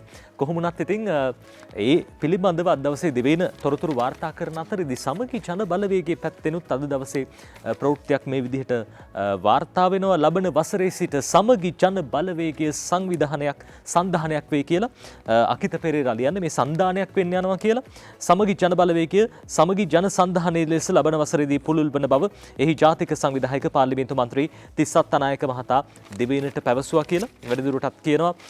මේ ප්‍රවෘත්තියේ තොරතුරු අතරින් ඒ සඳහාද වෙනම ව්‍යවස්ථාවක් සැකසීමට තීරණය කර ඇතැයි සමගි ජන බලවේගයේ සමග සිටින සෙසු පක්ෂ නායකයන් මේ පිළිබඳව ඔවුන්ගෙන් විමසුවහම සඳහන් කරලා තියෙනවා. මේ වන විට සමගි ජන බලවේගයේ සමග සිටින අනෙකුත් දේශපාලන පක්ෂ මෙන්ම වෙනත් දේශපාලන පක්ෂද මෙම සන්ධානයේ සමග එක්වෙනු ඇතැයි තිස්සත් නායක මහතා සඳහන් කරයි. කෙසේ වෙතත් නව සන්ධානයේද නායකයා වනුයේ සමගි ජන බලවේගයේ විපක්ෂ නායක සජිත් ප්‍රේමදාස මහතා බවද වැඩිදුරටත් අද දවසේදී දිවයින පුවත්පත ඔය විදිහට සඳහන් කරනවා. ඉතින් ඉස්සරහට ඡන්දයක් එන්නේ පළාත් සභා මැතිවරණය පවත්වන්න නියමිත වෙලා තියෙන පළාත් සභා එපා කියලත් කොටසක් කියනවා. හැබැයි දැනට තියෙන දේශපාලන තත්ත්වයන් අනුව පළාත් සභා පවත්වන්න ඕනේ. ඒ පළාත්වල කටයුතු අපේ රාජ්‍ය යාන්ත්‍රණයේ ව්‍යුහය හරි විදිහට සකස් කරගෙන යන්න නම් ඒ හින්දා පළාත් සභා මැතිවරණේ බොහෝ දුරට තියයි කියලා අපි විශ්වාස කරනවා. අලුත් පක්ෂයක් ඒ කියන්නේ තියෙන එකම සන්ධානයක් බවට පත් වෙනවා. ඉතින් මේකට අලුත් නායකයා ඒකේ නායකයා සජිත් මහත්තයම කියලා කියනවා. පක්ෂය අයිතිය ඩයන මහත්මිය දෙයිද දන්නේ නැහැ. ඉතින් මේ හැම දෙයකටම මොකක් හරි කොහෙන් හරි කොක්කක් තියෙනවා. ඉතින් මේ දේවල් निराකරණය කරගෙන අපි බලමු පක්ෂයක් විදිහට ශක්තිමත් විපක්ෂයක් රටක තියෙන්න ඕනේ. රටේ ජනතාවගේ ප්‍රශ්න ගැටලු කතා කරන්න සාධාරණ දේවල්. ඉතින් අපි බලමු ඔවුන් මේ විදිහට සැලසුම් සහගතව වැඩ කරයිද කියලා. මේ අතරේ අද සිළුමිණ ප්‍රධාන ඡායාරූපයෙන් වාර්තා කරන්නේ ජනාධිපතිතුමා ගම සමග පිළිසඳර වැඩසටහනට සම්බන්ධ වෙනවා. එතනදී ජනතාවගේ ප්‍රශ්න ඍජුවම එතුමාට හඳුනා ගන්න හැකියාව ලැබෙනවා. ඒ සම්බන්ධයෙන් අද මේ වාර්තාව අරගෙන එනවා. ජනතාවගේ ප්‍රශ්න විසඳීමේ අරමුණින් ජනාධිපති ගෝඨාභය රාජපක්ෂයන් විසින් ආරම්භ කරන ලද ගම සමග පිළිසඳර වැඩසටහන දැන් අඛණ්ඩව දිවයින පුරා ක්‍රියාත්මක වේ. දෙසැම්බර් 18 වෙනිදා බලංගොඩ ඉඹුල්පේ රාවණාකන්ද ග්‍රාමයේ තොරවෙල් කන්ද ක්‍රීඩා පිටියේ ක්‍රීඩා භූමියේ තිබුණ ගම සමග පිළිසඳර වැඩසටහන එතනදී ජනාධිපතිතුමා තොරවෙල් කන්ද විද්‍යාලයේ පාසල් ශිෂ්‍යයන් පිරිසක් සමග මේ ඉදිරිපත් කළ ඔවුන් ඉදිරිපත් කළ අධ්‍යාපනික ගැටලු වලට සමන් දුන්න ආකාරය තමයි මේ විදිහට ඡායාරූපයෙන් වාර්තා කරන්නේ. අනේක විද ප්‍රශ්න නජිත් මේවා හරිම සුළුවෙන් විසඳ ගන්න පුළුවන් ගම්වල තියෙන දේවල්. මේ සාම්ප්‍රදායික මිනිස්සුන්ට කර්මාන්තයක් කරගෙන යන්න විදිහක් නැහැ. කිතුල් පැණි කර්මාන්තය නේද මේ වගේ දේවල් වලට හරිම මේ සැහැල්ලුවෙන් නීතිරීති වලට මහා නීතිරීති වලට යටත් කරන්න නැතුව මේ ජනතාවට සහන ලබා දෙන්න පුළුවන් වැඩේ තියෙන්නේ පොඩි මිනිස්සයා තලා පෙලා දාන අතරේ ලොකු මිනිස්සු අපි දන්නවා සමහර අය කරන දේවල් ඒවා අපි අද පත්තරවල අදත් ඔබට වාර්තා කරන්න මේ පොල් තෙල් වංචාවක් පිළිබඳව තොරතුරු කියනවා අපි යන් මේ ප්‍රවෘත්තියට අරුණ පුවත්පත කියනවා අද පොල් තෙල් බදු වංචාවෙන් ලක්ෂ 1750ක් රජයට අහිමි වෙලා තියෙනවා පිරිසුදු පොල් තෙල් ආනයනයේදී කිලෝග්‍රෑමයකට ලබා දුන් රුපියල් 25ක සහනය නව බදු සංශෝධනයේදී ලබා ගැනීමෙන් මේ ප්‍රබල ව්‍යාපාරිකයා රජයට රුපියල් ලක්ෂ 1550ක බදු වංචාවක් සිද්ධ කරලා තියෙනවා කියලා මේ විදිහට වාර්තා කරන්නේ. ඉතින් ලොකු ව්‍යාපාරිකයන්ට මෙහෙම පොඩියට සාම්ප්‍රදායික කර්මාන්තයක් කරගෙන ඉන්න මිනිස්සුන්ට අරහෙම සලකනවා නම් ඉතින් මේ නිසා තමයි ජනාධිපතිතුමා කෙලින්ම ගිහිල්ලා කිව්වේ කැලේට ඇතුල් වෙන අයට තේදලු මේ කර්මාන්තයට වෙන්න පුළුවන් තේදලු නෙලන්න වෙන්න පුළුවන් තමන්ගේ වත්තට යන්න වෙන්න පුළුවන් එහෙම නැත්නම් කිතුල් කර්මාන්තයට වෙන්න පුළුවන් මේ උදවියට නීති දැඩිව ක්‍රියාත්මක කරන්න එපා කියන කාරණය වනාන්තරත් අපිට රැක ගන්න ඕනේ ඒ වගේම ජනතාවත් ආරක්ෂා වෙන්න ඕනේ එහෙම වැඩපිළිවෙලකට යන් කියලා ජනාධිපතිතුමා යෝජනා කළා. ඔසමිරේ තෝරවේල් කන්ද ගමානිට ජනාධිපතිතුමාගේ වෙලාවේදී අපිටත් යන්න අවස්ථාව ලැබුණා. ඒ අවස්ථාවේදී ජනතාව යොමු කරපු ප්‍රශ්න දිහා බැලුවාම අපිට තේරුණු එක දෙයක් තමයි සමීර මාධ්‍යවේදීන් විදිහට මේ නිලධාරීන් බලධාරීන් කටයුතු කරලා නැහැයි කියන වගේ ජනාධිපතිතුමාට රටක් ගෙනියන්න උනන්දුව තිබ්බට නිලධාරීන්ට සමහර වෙලාවට උනන්දුවක් නැති තත්ත්වයක් තමයි අපි දැක්කේ. ඒ හින්දා කොහොම හරි අර මේ සමහර වෙලාවට ඉස්කෝලේක උනත් නාහෙට අහන්න නැති දරුවන්ට වේවැලෙන් තලලා පෙළලා හරි ගුරුවරු හදාගන්න අපි විශ්වාස කරනවා ජනාධිපතිතුමා ඒ කටයුත්ත නිසි ආකාරයෙන් ඉටු කරයි කියලා. රට ඉස්සරහට ගෙනියන්න නිලධාරීන් අනිවාර්යෙන්ම රාජ්‍ය තන්ත්‍රයට ඒ අවශ්‍ය වැඩ කටයුතු සිද්ධ කරන විදිහට වැඩ කරන්න ඕන කියන කාරණාව මතක් කරනවා. අපි සූදානම් විරාමයක් ලබා ගන්න.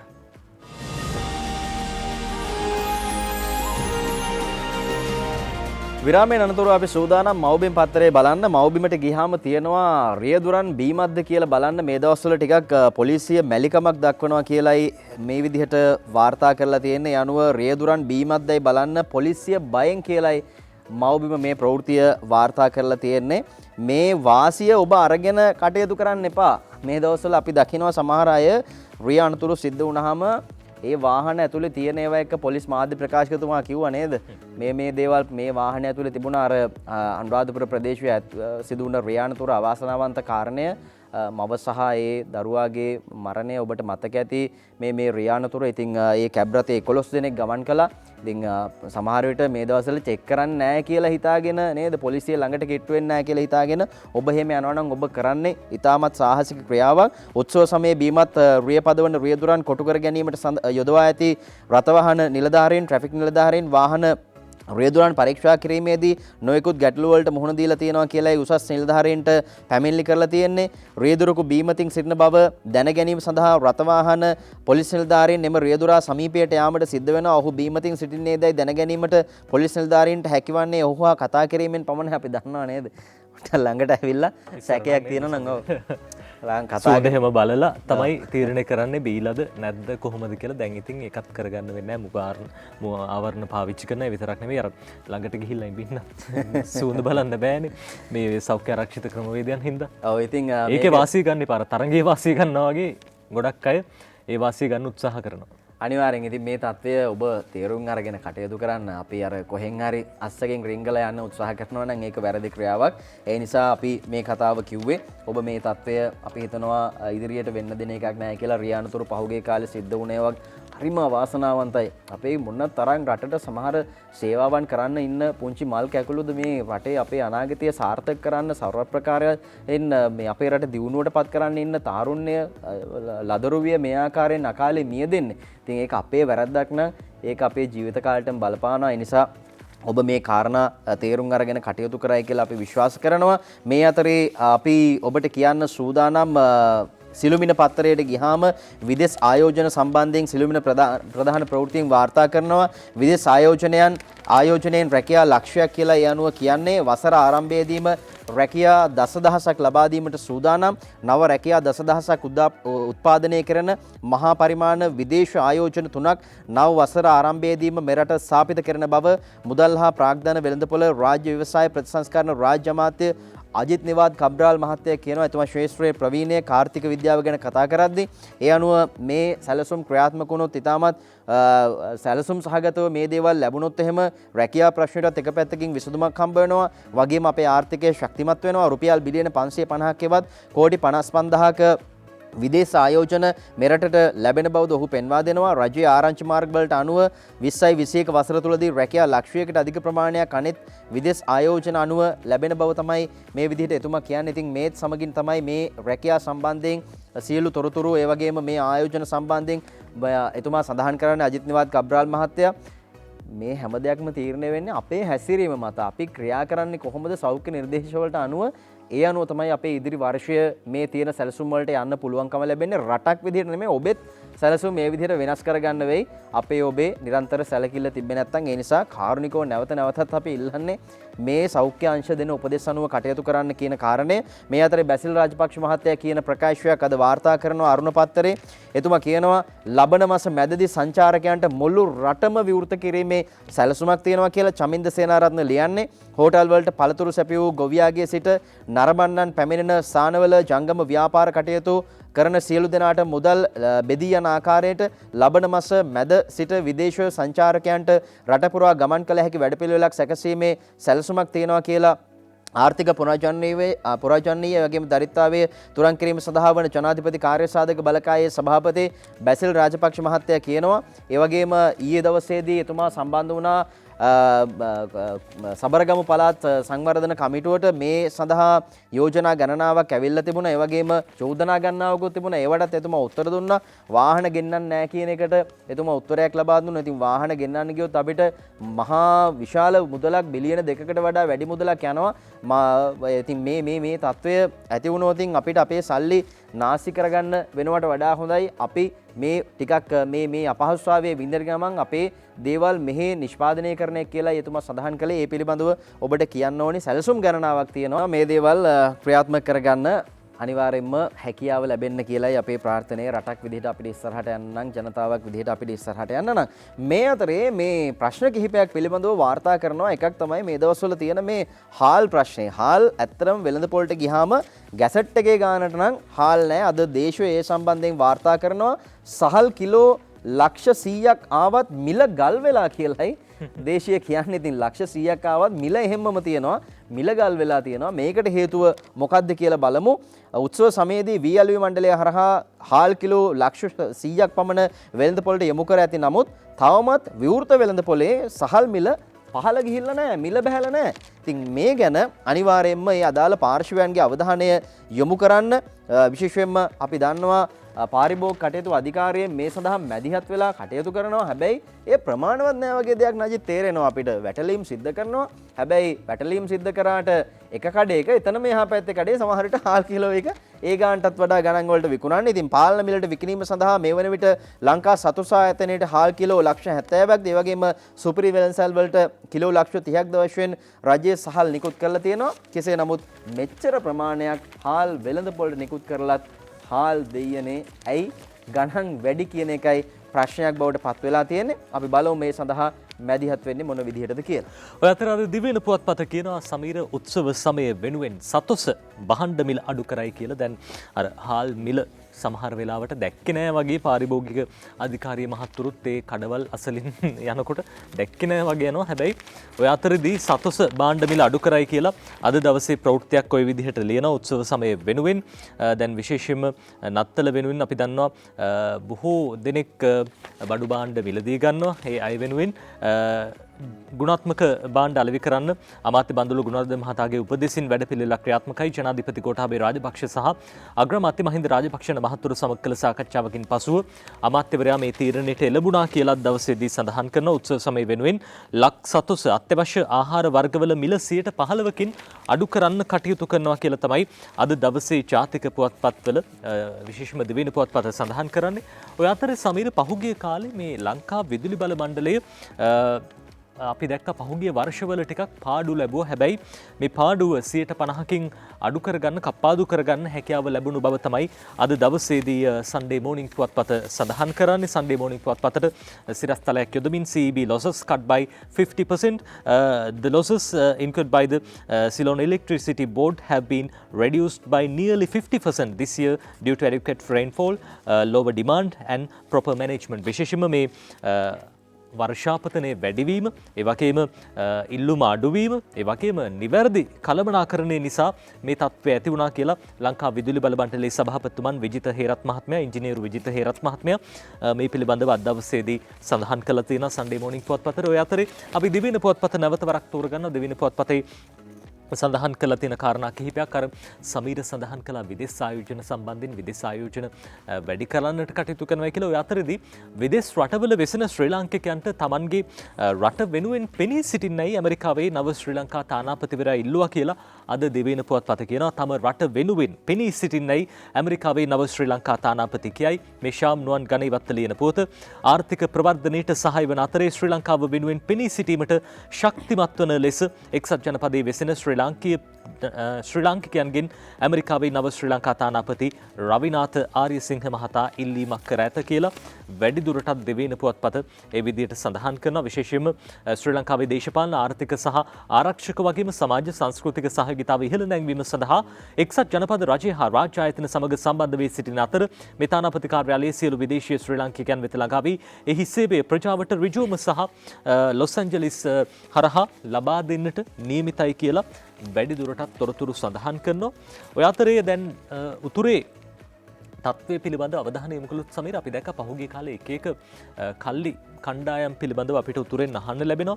ඔය අතරේ උතුරේ දේශපාලන පක්ෂ තුනකින් මානව හිමිකම් කමිටුවට යෝජනාවලියක් ඉදිරිපත් කරලා තියෙනවා. දෙමළ ජනතාව වෙනුවෙන් උතුරේ දේශපාලන පක්ෂ තුනකින් මානව හිමිකම් කමිටුවට යෝජනාවලියක් ලබන වසරේ මාර්තු මාසදී ජිනීවා නුවර පැවැත්වෙන 46 වෙනි ජගත් මානව හිමිකම් කමිටු රැස්වීමට දෙමළ ජනතාව වෙනුවෙන් මේ යෝජනාවලිය ඉදිරිපත් කළා කියලා වැඩිදුරටත් තොරතුරු සඳහන් කරනවා. යෝජනාවලියක් ඉදිරිපත් කිරීමට උතුරේ ප්‍රධාන දේශපාලන පක්ෂ තුනක් සාකච්ඡා ආරම්භ කර තිබේ. දෙමළ ජාතික සන්ධානයේ වෙනුවෙන් එම්.ඒ. සුමන්තිරන්, ඒ වගේම තමිල් මක්කල් තේසිය කූට්ටනි පක්ෂයේ වෙනුවෙන් සී.වී. විග්නේශ්වරන්, අකිල ඉලංගෙයි තමිල් කොංග්‍රස් පක්ෂයේ වෙනුවෙන් ගජේන්ද්‍ර කුමාර් පොන්නම්බලම් යන මන්ත්‍රීවරු මේ සම්බන්ධයෙන් සාකච්ඡා කළා කියලා අද දිවයින පුවත්පත වැඩිදුරටත් තොරතුරු සඳහන් කරනවා. ඒ අතරේදී එක්සත් ජාතික පක්ෂයේ අනාගතය පිළිබඳව කිසියම් ආකාරයක ඉඟියක් අද දිවයින පුවත්පත ලබා දෙනවා. තවමත් පාර්ලිමේන්තු මන්ත්‍රී දුරේ හිස් වෙලා තියෙන්නේ. අපේ ජනබල පක්ෂය රතන ස්වාමින් වහන්සේව පත් කළා මේ හිස්වෙච්ච නැත්නම් මේ හිස් වෙලා තිබ්බ මන්ත්‍රී දුරේ වෙනුවෙන්. හැබැයි එක්සත් ජාතික පක්ෂය තාමත් කවුරුත් නම් කළා නැහැ. කොහොම වුණත් එජාපේ ලබන වසරේ සිට යලි ක්‍රියාකාරී දේශපාලනයට කියලා අකිත පෙරේරා දෙවියනට ලියන්නේ. එක්සත් ජාතික පක්ෂය නැවත ප්‍රතිසංවිධානය කොට ලබන ජනවාරි මාසයේ සිට ක්‍රියාකාරී දේශපාලනය නැවත ආරම්භ කිරීමට එම පක්ෂ ප්‍රධානීන් තීරණය කර ඇත කියලා අද දිවයින පුවත්පත සඳහන් කරනවා. යනුව ජනවාරි වන විට නව නිලධාරී මණ්ඩලයේ තෝරාපත් කර ගැනීම සහ ජාතික ලැයිස්තු මන්ත්‍රී දුරේට සුදුස්සෙකු පත් කරන්න නියමිතයි. ජාතික ලැයිස්තු මන්ත්‍රී දුරේ සඳහා පක්ෂ නායක රනිල් වික්‍රමසිංහ මහතා පත්විය යුතු බවට පක්ෂයේ දැඩි මතය වී ඇතත් වික්‍රමසිංහ මහතාගේ අදහස වී ඇත්තේ නියෝජ්‍ය නායක රුවන් විජේවර්ධන මහතා ඒ සඳහා පත්විය යුතු බවයි. මේ අතර අකිල විරාජකාරීවසම් මහතාකින් ඉල්ලා අස්වීමෙන් පුරප්පාඩු වූ පක්ෂයේ මහලේකම් දුරේ සඳහා සක්‍රීය දේශපාලනයේ නිරත වන පුද්ගලයෙකු පත් කිරීමටද පක්ෂ නායක රනිල් වික්‍රමසිංහ මහතා යෝජනා කර තිබෙනවා කියලා අද දිවයින පුවත්පත වැඩිදුරටත් සඳහන් කරනවා. රටේ තොටේ දේශපාලනික තොරතුරු ඒ විදිහට තමයි අද ජාතික පුවත්පත් වාර්තා කරන්නේ. මිනිස්සුන්ට තියෙන ප්‍රශ්න ගොඩක් අපි කිව්වා. හාල් ප්‍රශ්නයක ප්‍රශ්නයක්. ඉතින් ප්‍රශ්න ගොඩකට විසඳුමක් රතන හාමුදුරුව පාර්ලිමේන්තු වැඩම කරනවා කියලා අද පත්තරවල දාලා තියෙනවා. උන්වහන්සේලාගේ ප්‍රශ්නේ විසඳිලා තියෙනවා. ඉතින් උන්වහන්සේලාගේ ප්‍රශ්නයක් තිබුණා. ඒ ප්‍රශ්නෙට විසඳුමක් හම්බෙලා තියෙනවා. දේශීය කියනවාද රතන හිමි යලි මැති සභයට කියලා දේශපාලන වාර්තාකරු සඳහන් කරනවා. මේ කතාව අද හැම පත්තරයකම අරගෙන ඇවිල්ලා තියෙනවා. රතන හාමුදුරුව ආපහු පාර්ලිමේන්තුවට මේ ආකාරයෙන් වැඩම කරනවා කියලා. අපි දන්නවා මේ සඳහා අධිකරණ ක්‍රියාමාර්ගවලටත් ගියා. මේ කතාව කියන්න හරිම සරල කාටුන් එකක් තියෙනවා. අපි කාටුන් බලනකොට ඒ කාටුන් එක බලමු. මේ ප්‍රවෘත්තිය වැඩි කියන්න ඕනේ නැහැ. කාටුන් එකේ ලස්සනටම තියෙනවා. සමහර හිමිවරු අතුරුදන් වුණා ඒ කාලේ. ප්‍රශ්න කිහිපයක් තිබුණා. ඉතින් උන්වහන්සේ සාමාන්‍යයෙන් මැදිහත් වෙනවා සමහර දේවල් වලට. ඉතින් මේ ප්‍රශ්නේ බලන්න උන්වහන්සේට මැදිහත් වෙන්න පුළුවන් කාරණයක්ද කියලා අද මව්බිම ප්‍රධාන ප්‍රවෘත්තියෙන් වාර්තා කරනවා. නිදන් හොරුන්ට ඉනිමන් තියෙන නීති බුරුලක් කියලායි. ඒ අනුව මව්බිම මේ ප්‍රවෘත්තියට අදාළව කියලා තියෙන්නේ. අපි මේ මාධ්‍යවේදීන් විදිහට මෙවැනි දේවල් වාර්තා කරනවා අපිට වටිනවා මෙවැනි දෑ පුරාවස්තු සම්බන්ධයෙන් කතා කරද්දී ඒ නිසායි අපි මේ සම්බන්ධයෙන් අවධානය යොමු කරන්නේ පුරාවස්තු විනාශ කිරීම සහ පුරාවස්තු සන්තකයට ගැනීමේ අරමුණින් නිදන් හැරීම ආදී පුරා විද්‍යා ආඥා පනත යටතට ගැනෙන අපරාධ සඳහා මෙතෙක් පැවති අප නොදීමේ නීතිය අවලංගු කරන්න අධිකරණ අමාත්‍යාංශය කටයුතු කරමින් ඉන්නවා කියලයි මේ ආකාරයෙන් මව්බිම තොරතුරු අරගෙන ඇවිල්ලා තියෙන්නේ. ඉතින් එහෙමනම් මේක ප්‍රශ්නයක් නිදන් හොරුන්ට රුකුලක් දෙනවා නම් ඉනිමගක් තියනවා නම් මේවෙන් බේරිලා යන්න නේද? ඒ නිසා මේ සම්බන්ධයෙන් අපි බලමු යම් ආකාරයක ප්‍රකාශයක් මේක ඇත්තක්ද නැත්තක්ද කියලා තවමත් තහවුරු වෙලා නැහැ. ආරංචි මාර්ග වලින් තමයි දැනගන්න ලැබිලා තියෙන්නේ මව්බිම ප්‍රධාන ප්‍රවෘත්තියෙන් කියන කතාව. කෙසේ නමුත් මව්බිම සමහර කාරණා ඉදිරියෙන් ඉඳලා වාර්තා කළා. අපි දැක්ක RMV එකේ තත්වය, ඒ වගේම අමරදේව මහත්තයාගේ ඒ නමින් හදන්නා වූ ඒ ආයතනය සම්බන්ධයෙන් ප්‍රශ්න අපි දැක්ක ප්‍රධාන ප්‍රවෘත්තියෙන් ඉරිදා දවසේ වාර්තා කරලා තිබුණා. ඉතාමත් විශිෂ්ටයි. ඒ සඳහා සමහර ප්‍රතිකර්ම හම්බ වුණා. RMV එක ජනවාරියේ ඉඳලා කන පිට පෙරලෙනවා. ඉතින් ඒ බව දැන් මේ වෙද්දිත් කියලා තියෙනවා. මේ අතරේ අපි සූදානම් සිළුමිණට යන්න. සිළුමිණ කියනවා ගංගා සංරක්ෂණය කරන්න, ගංගා ආරක්ෂා කරගන්න වැඩපිළිවෙලක් තියෙනවා. ගංගා 103ක් සුරකීමට කෝටි 20ක් කියලායි වාර්තා කරන්නේ. මෙරට ගංගා 103ම සංරක්ෂණය සඳහා සුරකිමු ගංගා නමින් ලංකාවේ ප්‍රථම වතාවට පාරිසරික සංරක්ෂණ වැඩසටහනක් ආරම්භ කළා තියෙනවා. අපි දකිනවා ඇත්තරම වනාන්තර ආරක්ෂා කරගන්න යම් සංකල්ප එනවා. ඉතින් හැබැයි ගංගා ආරක්ෂා කරගන්න, මහා මුහුද වෙරළ ආරක්ෂා කරගන්න මේ දේවල් අපේ සම්පත් අපිට හම්බ වෙලා තියෙන මේවා ආරක්ෂා කරගන්න ඕනේ. ඉතින් වැඩපිළිවෙලක් ක්‍රියාත්මකයි. ඒ අනුව රුපියල් කෝටි 20ක් අනුමත වෙලා තියෙනවා. මේ සඳහා පරිසර අමාත්‍යතුමා කියනවා සිළුමිණට ඉතාමත් හොඳ වැඩක්. ගංගා 103ක් සුරකින්න කෝටි 20ක් කියලයි අද තොරතුරු මේ ආකාරයෙන් වාර්තා කරන්නේ. මේ අතරේ අපි සූදානම් යහපාලන කාලේ ඒ කාලේ සිද්ධ වුණ දේවල් කිහිපයක් වාර්තා කරන්න. ඉට්කා වැටුප් ගෙවන්න මිලියන 33කට විදලා කියලා අද මේ විදිහට තොරතුරු කියනවා. සිළුමිණයි මේ ප්‍රවෘත්තිය වාර්තා කරන්නේ. මේ යම් ආකාරයක දියුණුවක් වෙනුවෙන් ලබා දුන්න මුදල වැටුප් සඳහා ගෙවලා තියෙනවා කියලයි මේ ආකාරයෙන් තොරතුරු කියන්නේ. ඒ අනුව ජාතික බුද්ධිමය දේපල කාර්යාලයේ සේවාවන් විද්‍යුත් සේවාවන් බවට පත් කරන්න ICTA ආයතනයේ ඉට්කා ආයතනයට ලබා දුන්න රුපියල් මිලියන 33ක මුදල ඒ ආයතනයේ සේවක වැටුප් ගෙවන්න පාවිච්චි කරලා තියෙනවා. ඉතින් යම් ආකාරයක දියුණුවක් වෙනුවෙන් ලබා දෙන සල්ලියක් කොහොමද වැටුප් ගෙවන්න පාවිච්චි කරන්න කියන එකයි ප්‍රශ්නය බවට පත් වෙලා තියෙන්නේ. අපි දන්නවා පහුගිය කාලේ මේ වගේ දේවල් ඕන තරම් සිද්ධ වුණා. මේ සඳහා නීතිය ක්‍රියාත්මක වෙන්න ඕනි කියලායි සියලු දෙනා සඳහන් කරේ. සමහර ආයතන තිබුණා මේ FD එක එහෙම නැත්නම් සාවර තැන්පත වලින් සල්ලි අරගෙන ඒ ආයතනම කඩා වැටෙන්න පටන් ගත්තා. ලංකාවේ රාජ්‍ය ආයතන අධරාජ්‍ය සංස්ථා මේ විදිහට ශක්තිමත්ව තිබුණ ආයතන. හැබැයි කෝ නීතිය මේවට නීතිය ක්‍රියාත්මක වෙන්න ඕනේ. පරීක්ෂණ සිද්ධ වෙනවා. අපි බලමු මේ සඳහා නීතිය කොහොමද මොන ආකාරයෙන්ද ක්‍රියාත්මක වෙන්නේ කියලා. අපි සූදානම් මේ අතරේ ප්‍රවෘත්ති අවසන් කරලා කාටුන් ඔබට පෙන්වන්න. මජිත් සමීර අපි කාටුන් බලන්න සූදානම් වෙන්නේ. අපි මුලින්ම සූදානම් තෝරගන්න අද දවසේ අපි සතු තියෙන සන්ඩේ ඔබ්සර්වර් පුවත්පතේ කාටුනයක් අපිට පුළුවන් නම් ඩේලි පංච් කාටුනේ බලන්න. දැන් අර කොරෝනා අර්බුදයත් එක්ක කොරෝනා අවදානමත් එක්ක විශේෂයෙන්ම මේ නත්තල්සිය කෙනෙක් ඉන්න කාටුන් එකක් නත්තල් පප්පලත් දැන් අපිට තෑගි දෙන්නේ කෝට්ටකින් තමයි අර වෙන්දට ඇවිල්ලා අතින් තමයි තෑගි බෙදලා යන්නේ. එහෙම තමයි ඉස්සර කාලේ ඉඳන්ම ගොඩක් අය කතා බහ කළේ. හැබැයි දැන් නත්තල් පප්පලට නත්තල් සියලට මේ කොරෝනා වෛරසයත් එක්ක ඇවිල්ලා තෑගි අතටම නම් දීලා යන විදිහක් නැහැ. ටිකක් ඈතින් ඉඳලා මීටරේ පරතරෙන් ඉඳලා මීටර රූලක් වගේත් අපිට පේනවා. මීටරේ පරතරෙන් ඉඳලා මේ මුව ආවරණ පැලඳලා ඉන්න ජනතාවට මේ තෑගි ලබා දෙන්න සිද්ධ වෙලා තියෙන්නේ. ටිකක් දුර ඉඳන් කියන කතාව අද දවසේ ඩේලි පංච් කාටුනෙන් ඔය විදියට ඇඳලා තියෙනවා. සොරිස කාටුන් එක බලනවා අසංග ඉන්දුනිල්ගේ දේශීය පත්තරයේ තියෙන්නේ මෙන්න මෙහෙම දෙන්නෙක් අතර කතාවක්. දේශපාලඥයෙක් ඇවිල්ලා කියනවා දයාසිරි කියනවා ආණ්ඩුව අතපාටිය දිය කරන්න හදනවලු. අපි හිතුවේ මෛත්‍රීලා ඒක කරන්න නැති කියලා. ඒ කාලෙම කරන්න නැති කියලා හිතලා තියෙන්නේ සාමාන්‍ය ජනතාව. හැබැයි දයාසිරි මහත්තයා දැන් කියනවා අතපාටිය දිය කරන්න හදනවයි කියලා. ඊළඟ කාටුන් එක නජි. අපි සිළුමිණි පුවත්පතේ කාටුනේට අවධානය යොමු කරමු. ඉඩි ක්ලික් කාටුනේ අද දවසේ බලන්න සමීර මේ පහුගිය දවස්වල විපක්ෂයට ඕන තරම් මාතෘකා තිබ්බා මේ MCC ගිවිසුම ගැන, මිලේනියම් චැලෙන්ජ් කෝපරේෂන් ගිවිසුම ගැන. ඉහි මල් පිපිලා හැබැයි දැන් මේ දවස්වල අපිට පේනවා මේ ජනතාවගේ ඉහි මල් පිපිලා වගේ අපිට තේරෙන්නේ අපි යන්නම් කියලා ඔය කවුද යන්න හදන්නේ මිලීනියම් චැලෙන්ජ් කෝපරේෂන් නව ගිවිසුමත් අරගෙන මේ ඇමරිකා ජාතිකෙක් වගේ කෙනෙක් අපිට පේන විදිහට අපි යන්නම් කියලා ඔන්න දැන් යනවා. මේක ජනතාවගේ ඉහි මල් පිපුණ වගේ දෙයක්. විපක්ෂයට නම් හැබැයි ටිකක් අසතුරුයි කියලා තමයි ආරංචි. හසන්ත විජයනායක හුරේර කාටුන් එක අද ඇදලා තියෙනවා. අරුණ පත්තරයේ තියෙන මුල් පිටුවේ අපි බලමු මේ විදිහට මියුසික් කරනවා දේශපාලඥයෙක් ඉන්නවා. බන්දුල ගුණවර්ධන අගමැතිතුමාට සින්දුවක් ලියලා. එතුමාට සින්දුත් ලියන්න පුළුවන්ද සර්? අපි හිතුවේ බයිලා විතරයි කියලා දෙනවා. අද දිවෙන පුවත්පතේ කාටුනයක් අපි තෝරගන්න සූදානම්. මේ ජනාධිපතිතුමා වගේ කෙනෙක් නත්තල් ගහක් සරසනවා. මේ කාටුනේ අපිට බලන්න පුළුවන් නම් අපිට මේ තියෙන්නේ කාටුනේ මේ ජනාධිපතිතුමා මේ දවස්වල දැන් නත්තලට සරසනවා මේ බංකුවකුත් තියාගෙන මේ නත්තල් ගහ සරසනවා. නත්තල් ගහ සරසන්නේ උත්සව ණය පහසුකම් කියන මේ තෑග්ගත් එල්ලලා ඔය අතරේදී MCC කියන තෑග්ග කුණු කූඩේට විසික් කරලා මේ උත්සව ණය පහසුකම් කියන තෑග්ග නත්තල් ගහේ එල්ලලා තියෙනවා. ජනතාවට උත්සව ණය පහසුකම් ලබා ගන්නත් පුළුවන්. සමීර අර වැටුපේ ප්‍රමාණයට අනුව උත්සව ණය පහසුකම් ලබා ගන්නත් හැකියාවක් තියෙනවා. අනිවාර්යෙන්. මේ අර කාටුන්නයක් තිබුණා ඒක අපිට පෙන්වන්න පුළුවන් වෙයිද දන්නේ නැහැ. රතන හාමුදුරුවෝ සහ ගලගොඩත්ති ඥානසාර හාමුදුරුවෝ සම්බන්ධයෙන් වෙන කාටුනයක්. අපි බලමු නජිත් ඒක පෙන්වන්න හැකියාව ලැබෙයිද කියලා. මේ අතරේ අසංක ඉන්දුනිල්ගේ හිඩස කාටුනය තියෙනවා. අසංක ඉන්දුනිල්ගේ හිඩස කාටුනේ මේ විදිහටයි අද ඔන්න ඇඳලා තියෙන්නේ.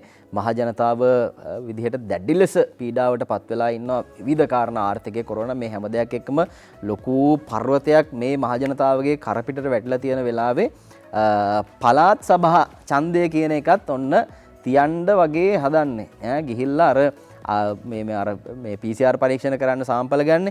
ඒ විදිහට අර අමාරුවෙන් ඉන්න මිනිස්සයාගෙනොත් ඔන්න ඒ තියෙන ටිකත් කොහොමෙන් හරි ගන්න මනාප ගන්න ලෑස්ති වෙන දේශපාලඥයෙක් පිළිබඳවයි වාර්තා කරන්නේ මේ පළාත් සභා ඡන්දය පිළිබඳව. ඡන්ද පෙට්ටියත් අතේ තියාගෙන ඉන්නා වගේ තමයි අපිට පේන සමීර නේද? අනිවාර්යෙන්. අපි තවත් කාටුනයක් බලමු සමීර. ඔව් අපි සූදානම් තවත් කාටුනයකට අවධානය යොමු කරන්න සිලුමින ඒ වගේම අපි සිලුමින ප්‍රධාන කාටුනේට යන් විශේෂයෙන්ම MCC ගිවිසුම් පිළිබඳව කාටුන් කිහිපයක් තියෙනවා. අපි එහෙනම් කවියක් බලලා ඉවර කරමු නජිත්. හිටිවනේ කවිය තියෙනවා අනුරාධ හිරිපිටියගේ වහලා දමා MCC වලට දොර ජනපති හුස්ම ගන්නා විට කවුළු හැර අනුරලා සජිත්ලා ජැටියේ නැගෙන හිර අඬබෙර ගසා දිගටම කරනවනේ මුර. වහලා දමා MCC වලට දොර ජනපති හුස්ම ගන්නා විට කවුළු හැර අනුරලා සජිත්ලා ජැටියේ නැගෙන හිර අඬබෙර ගසා දිගටම කරනවනේ මුර. දැන් ඊළඟට එන මාතෘකාව දේශපාලන වේදිකාවේ හිටිවනේ අනුරාධ හිරිපිටියගේ හරි ලස්සනට ලියලා තියෙනවා. තමයි හිටිවන කවිය. අපි සුදානම් මේ කාටුනත් එක්කම අද දවසේ කාටුන් විස්තර ඔය විදිහට අවසන් කරන උපහාසයේ සිනහව කැට කරගත්තා. අපි විරාමයක් ලබා ගන්න සූදානම්. විරාමයෙන් පස්සේ ඔබව මුණ ගැහෙන සූදානම් විශේෂ චරිතයක් එතුමන් කවුද කියලා අපි විරාමයෙන් පස්සෙම බලමු.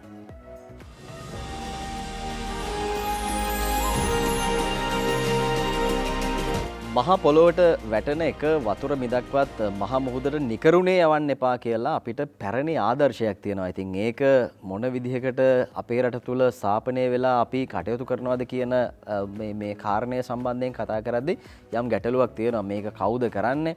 මේ සංකල්පය අපේ පොඩි කාලේ ඉඳලා ඔළුවට වැටෙනවා. හැබැයි මේ සඳහා දායකත්වය ලබා දෙන්නේ කවුද? කෙසේ නමුත් අද දවසේදී අපි මේ සාකච්ඡාවට ඉතාමත් වැදගත් මේ කාරණය සහතික 100%ක්ම ඉටු කරන පුද්ගලයෙක්ව සම්බන්ධ කරගන්න සූදානම්. එතුමන් පැල්වත්ත සමාගමේ සහ මව්බිම ලංකා පදනමේ සභාපති ආරේශ්වීල වික්‍රමනායක මහත්මයා. අයබෝන් සුබදවසක්. කාලයකට පස්සේ අපි හම්බ වෙන්නේ. මම අර කතාව කිව්වේ දැන් ඔබතුමා අපි දන්නවා එතුමාගේ ගෙදරට ගිහින් තියෙනවා මම හම්බෙන්. මේ ගෙදර කුණු ටිකෙනුත් ප්‍රයෝජනයක් ගන්න මහත්මයෙක් මේ ඉන්නේ. බයෝ වායුව නිෂ්පාදනය කරනවා. අපි එතනින්ම පටන් ගමු.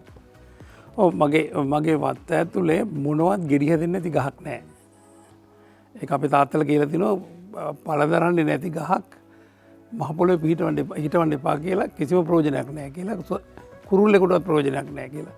ඒක නිසා දියුල් ගහේ ඉඳගෙන සියලුම ගස් මගේ වත්ත ඇතුලේ තියෙනවා. ගෙඩි පළදරනවා. එළවලු තියෙනවා. ඔය සියලුම දේ මගේ වත්ත ඇතුලේ තියෙනවා. මමයි වයිෆුයි විතරයි දැන් ඉන්නේ. අපි දෙන්නට කාලි ඉවර කරන්න බෑ. ඒ මැදට මට වටපිටාවෙන් අනිත් ඉර ගණන් වලින් එන එළවලු පළතුරු ටික තියෙනවා. ඉතින් මම මගේ කිරි කඩවල වල නිකන් ගිනුන දාලා තියෙනවා. මිනිස්සු ඇවිල්ලා රංජනවා. මොකද රසායන ද්‍රව්‍ය ගහපු නැති ගෝමත් එක්ක මේ දේශය අපේම පෝර ක්‍රමයකට හදාපු ආහාර ඒකත් එක්ක අපි හොඳටම 100%ක්ම විශ්වාස කරනවා මේ රටේ ආර්ථිකය ගොඩ ගන්න පුළුවන් කෘෂි ආර්ථිකයෙන් පමණමයි කියලා. තේකොළ ටික හදලා වැලි වැඩි කරලා කුරුඳු ටික හදාගෙන වැලි ඒකට අගේ එකතු කරලා සියලුම දේ මාළු ටික අල්ලලා කෑන් කරලා අපි දැන්ට මම කරන්න ඕනයි කියලා නෙවෙයි කරන්න ඕන නිසා මං කරනවා මේ වෙනකොට උඩවල මේ මාළු ගෙන හැල්ලා කෑන් කරලා අපි මේ රටේ ජනතාවට ලාභයට මාළු ටික දෙන්න පුළුවන් අපිට ඒක පිටරටින් ටොන්න 77,000 පිටරටින් මාළු ගේනවා. ඒක අපි මෙහි මේ කන්නේ බැරි වුණොත් ඊළඟ කන්නේ වෙනකොට සම්පූර්ණ ස්වයංපෝෂිත කරගන්න පුළුවන්. එහෙනම් වැව් මාළුද? ලෝකේ කන්නේ 80%ක් වැව් මාළු. ලෝකේ කෙන්යාව බ්‍රසීලය අපි සහ ඉන්දුනීසියාවට විතරයි ඔය නිරක්ෂය උඩ තියෙන්නේ. ඒගොල්ලන්ට විතරයි මාළු වෙන්නේ බිත්තර දාන්න යන එනකොට තමයි වල්ලගන්නේ අපි. මාළු අල්ලන්න ඕන නම් ඉන්දියානු සාගරයට නැත්නම් අන්පැත්තේ පැසිෆික්කට ඉන්ද්‍රක්ෂය ළඟට එන්න ඕනේ කුරුල්ලොයි මාළුයි දෙකොල්ලම එනවා බිත්තර දාන්න. ඒ යන එනකොට තමයි මේගොල්ලන් අල්ලගන්නේ. හැබැයි උන් ගණන්. මොකද ඒගොල්ලන් මේ බෝට්ටුවක එන්ජිමකින් දුවන්න ඕනේ. තෙල් වියදම් කරන්න ඕනේ. ගිහිල්ලා මාළු නැතුව එන්න පුළුවන්. වැවේ එහෙම නෙවෙයි මේ පිටත් දැන් මම මාළුව හම්බෙන්නේ. ඒ ප්‍රෝටිමයි ඊටත් වැඩිය හොඳයි. මාස 4ක් යනකොට කිලෝ එකක් වෙනවා මාළුව. ඌවල්ලා කෑන් කරන්න විතරයි තියෙන්නේ. කිසිම විදිහට රස්සාවල් දෙන්න ඕනේ නම් මම අහගෙන ඉන්න සියලු දෙනාටම සහ රජයේ නිලධාරීන්ට මම ඊයේත් ගිහිල්ලා හම්බුණා මේ දීව අමාත්‍යාංශයේ උසස් නිලධාරීන් මේක අද පටන් ගන්න හෙට කල මාස 4කින් ඊළඟ මාස 4 වෙනවා ඊළඟ මාස 4 වෙනකොට එක කෑන් එකක්වත් මේ රටට ගේන්න ඕනේ නැහැ. ඒක එතකොට අපේ 100 ගාණක් 10 ගාණක් තරුණ තරුණීන්ට රස්සාවල් දීලා විද්‍යාත්මක ඉංජිනේරුවන්ට අර වැව්වටේ වැව් ටික හදලා ඉවරලා වැව් ටිකේ මාළු ඇති කරලා මාළු බෝ කරනවා පැටව දාන දවස් 10කට සැරයක් වගේ පැටව බිත්තර දානවා මම. ඕම දාගෙන මාළු ගෙඩියක් හදාගෙන වැව් වටේ බිත්තර දැම්මනම් ඒක හදලා අර එකට තියෙන කූඩු ඒ කූඩු ඇතුළේ ඌව සතුරෙකුට කන්න බැරි ගානට ලොකු වෙනකන් හදලා අතාරිනවනේ. දැන් ආරේශලී ක්‍රමනායක මහත්තයා ඔබතුමා ඔය කියන කාරණා ඇත්තටම මේ මහ පොළොවේ යථාර්ථයක් කරන්න පුළුවන් නම් ඒක තමයි වටින්නේ. අපි දන්නවා කරදිය දීවර කර්මාන්තය වගේ මිරිදිය දීවර කර්මාන්තය මේ හැම දෙයකින්ම උපරිම ප්‍රයෝජන ගන්න පුළුවන් රටක් අපි.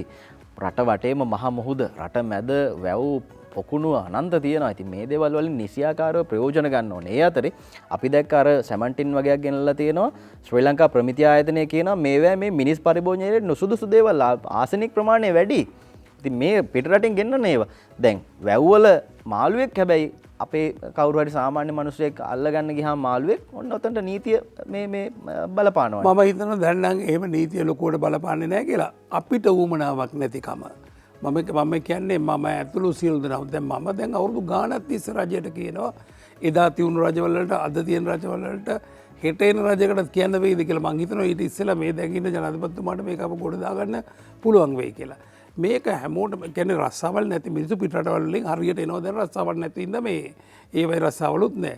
අපි මේ හැමෝටම රස්සාවල් දීලා පඩියක් දීලා පෙන්ෂන් එකකුත් දෙන්න පුළුවන්. මොකද මේ මිනිස්සු සදාකාලික ආදායම හම්බ කරනවානේ. මාළුව කැල්ලුවාම රුපියල් කිලෝ එකකට 150කට විකුණුවොත් 160 කරලා ඉවල රුපියල් 10ක් දුන්නොත් නැග්ඩයකට පඩි ගෙවන්න.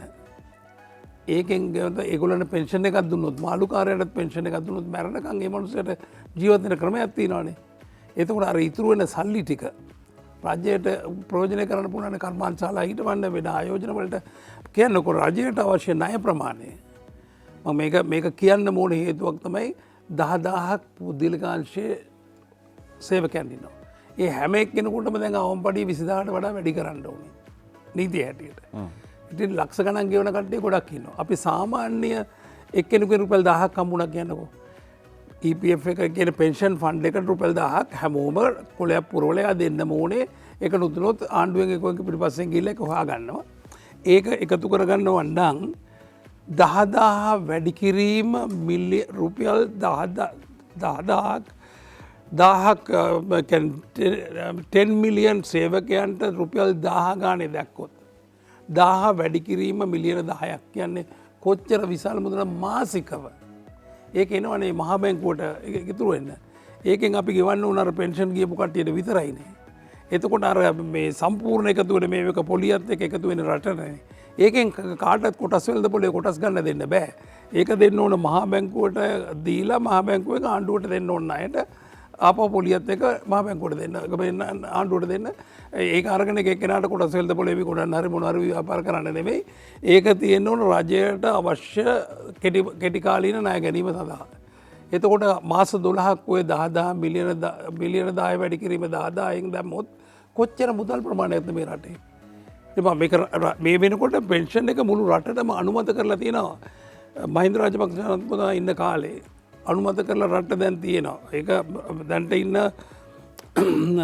ජනාධිපති ලේකම් තුමත් එක්ක මම කතා කරලා තිනවා අනුමත යාමට කිව්වා මේක අනුමත කරලා තියෙන කැබිනට් අප්‍රූවල් එකක් දීලා තියෙන කරන්න විතරයි තියෙන්නේ. එහෙනම් ඔයාටත් මටත් හැමෝටම මම පැත්තක තියන්නකෝ අපි වයසයිනේ තරුණ ළමයින්ට තරුණ කාලේ හම්බ කරන සල්ලි වලින් ඒකෙන් මේ පෙන්ෂන් එක ගෙවන්නේ. පෙන්ෂන් එක කියන්නේ ඒක ඉතුරු වෙන අර දැන් උදාහරණයකට කියන්නේ දැන් අපි කෙනෙකුට මුදලක් ඉතුරු කෙරුවොත් එහෙම දැන් මම දන්නවා මගේ ළමයෙකුට කරපු උදව්ව මේකක් මාස 36ක් මිලියන 36ක් එකතු කරුවොත් ඒ ළමයා අවුරුදු 20ක් වෙනකොට යාට හම්බ වෙනවා මිලියන 120ක් මේ ඉන්ෂුරන්ස් කම්පැනිගෙන් දෙන්නේ. ඉතින් ඕක අර මිනිස්සයා කියන්නේ ගෙදර නෝනට මහත්තයා හැමෝටම තරුණ කාලේ හම්බ කරන සල්ලි ටික මේකට එකතු කරලා තිබුණා නම් එයාට මේකෙන් හම්බ වෙන පෙන්ෂන් එකට එයාට දෙන්න ඕනේ අන්තිමට ගත්ත පඩිය සම්පූර්ණ මැරෙනකම්. එතකොට නර්ස් කෙනෙක් ගෙනහැලා තියාගෙන බෙහෙත් ගෙනහැල්ලා තමුන්ගේ සල්ලි තියෙනවා තමුන්ට ණය නැතුව මම හම්බ කරගත්ත සල්ලි මගේ තරුණ කාලේ හම්බ කරපුවා කියලා ආඩම්බරෙන් කරන්න පුළුවන්. දැන් එතකොට ආරිශීල ක්‍රමනායක මහත්තයා ඇත්තටම අපිට පුළුවන් නේද අපි දන්නවා සාමාන්‍යයෙන් ඕනම කෙනෙක්ගේ තරුණයෙක්ගේ අපේක්ෂාව උපාධියෙන් පස්සේ රජයේ රැකියාවකට යන්න. පෙන්ෂන් එක ඒකට තමයි මම මේ උත්තරේ හොයන්නේ. මම මේ උත්තරේ මම කියන්නේ මම පළාත සීනි සමාගම අයිති වෙලා අවුරුදු 10ක් අයිතිකාරයෙක් හිටියා. තරුණ ළමයි මම එතන විශ්වවිද්‍යාලයේ රුණු විශ්වවිද්‍යාලයේ අධ්‍යක්ෂ මේ කවුන්සිල් එකේ හිටියා. මම මෙතන ළමයි අරන් ගිහලා රස්සාවල් දෙනවා. සමහර විට ගෑනු ළමයි පිරිමි ළමයි දෙන්න කසාද බැඳලා දෙන්නටම රස්සාවල් දෙනවා. උපාධිධාරීන්. මේගොල්ලන් ටික දවසක් ඉඳලා අවුරුදු 4ක් ඉඳලා අපි එතකොට ගෙදර දෙනවා වතුර දෙනවා විදුලි බලය දෙනවා නිකන්. පඩිය උපාධිධාරී ගුරුවරයෙකුගේ වගේ 4 ගුණයක් විතර පඩිය එලා අවුරුදු 4ක් වැඩ කරනකොට මේ ළමයි යනවනේ පැන්සොන් හම්බෙන රස්සාවට යන්න ඕනයි කියලා. ඒක නිසා මම ගිහිල්ලා ආතවුද ඇමතුමාට කතා කරලා රජයට කතා කරලා ඒක කැබිනට් අප්‍රූවල් එක අරගෙන කැබිනට් එකෙන් උත්සාහ කරලා අරගත්තා. මොකද ලංකාවේ සියලු දෙනා පෙන්ෂන් මේ වෙනකොට හැමෝම පෙන්ෂන් කාරෝ ඉන්න තුන රට. එහෙනම් අර තරඟකාරී ආණ්ඩුව රස්සාවක් හොයන නුසුදුසු ගුරුවරයෙක් වෙන්න සුදුසු නැති කෙනෙක් නැතුව අපිට ගුරුවරයෙකුට වැඩි පඩියක් දීලා හොඳ කෙනෙක් ගන්න පුළුවන් ගුරු වෘත්තියට ආදරය කරන. ඒක කැපවීමෙන් කරන. අපි පොඩි කාලේ හිටපු ගුරුවරු වගේ. දැන් ඉන්නේ අවුරුදු දෙකෙන් දෙකට මාරු කරන මිනිස්සුනේ. ඉතින් ඒවයි වෙන දේවල් පත්‍ර බැලුවාම තේරෙන්නේ මොනවද වෙන්නේ කියලා. තරුණ ගෑනු ළමයි ඉන්න තැන්වල ඒගොල්ලන්ගේ ඉස්කෝලේ මාරුලා යනකොට ඒ ළමයින්ට කරදරත් කරලා තමයි යන්නේ. ඉතින් මේක අපි දන්න පත්‍රයේ තියෙන කතාවල්.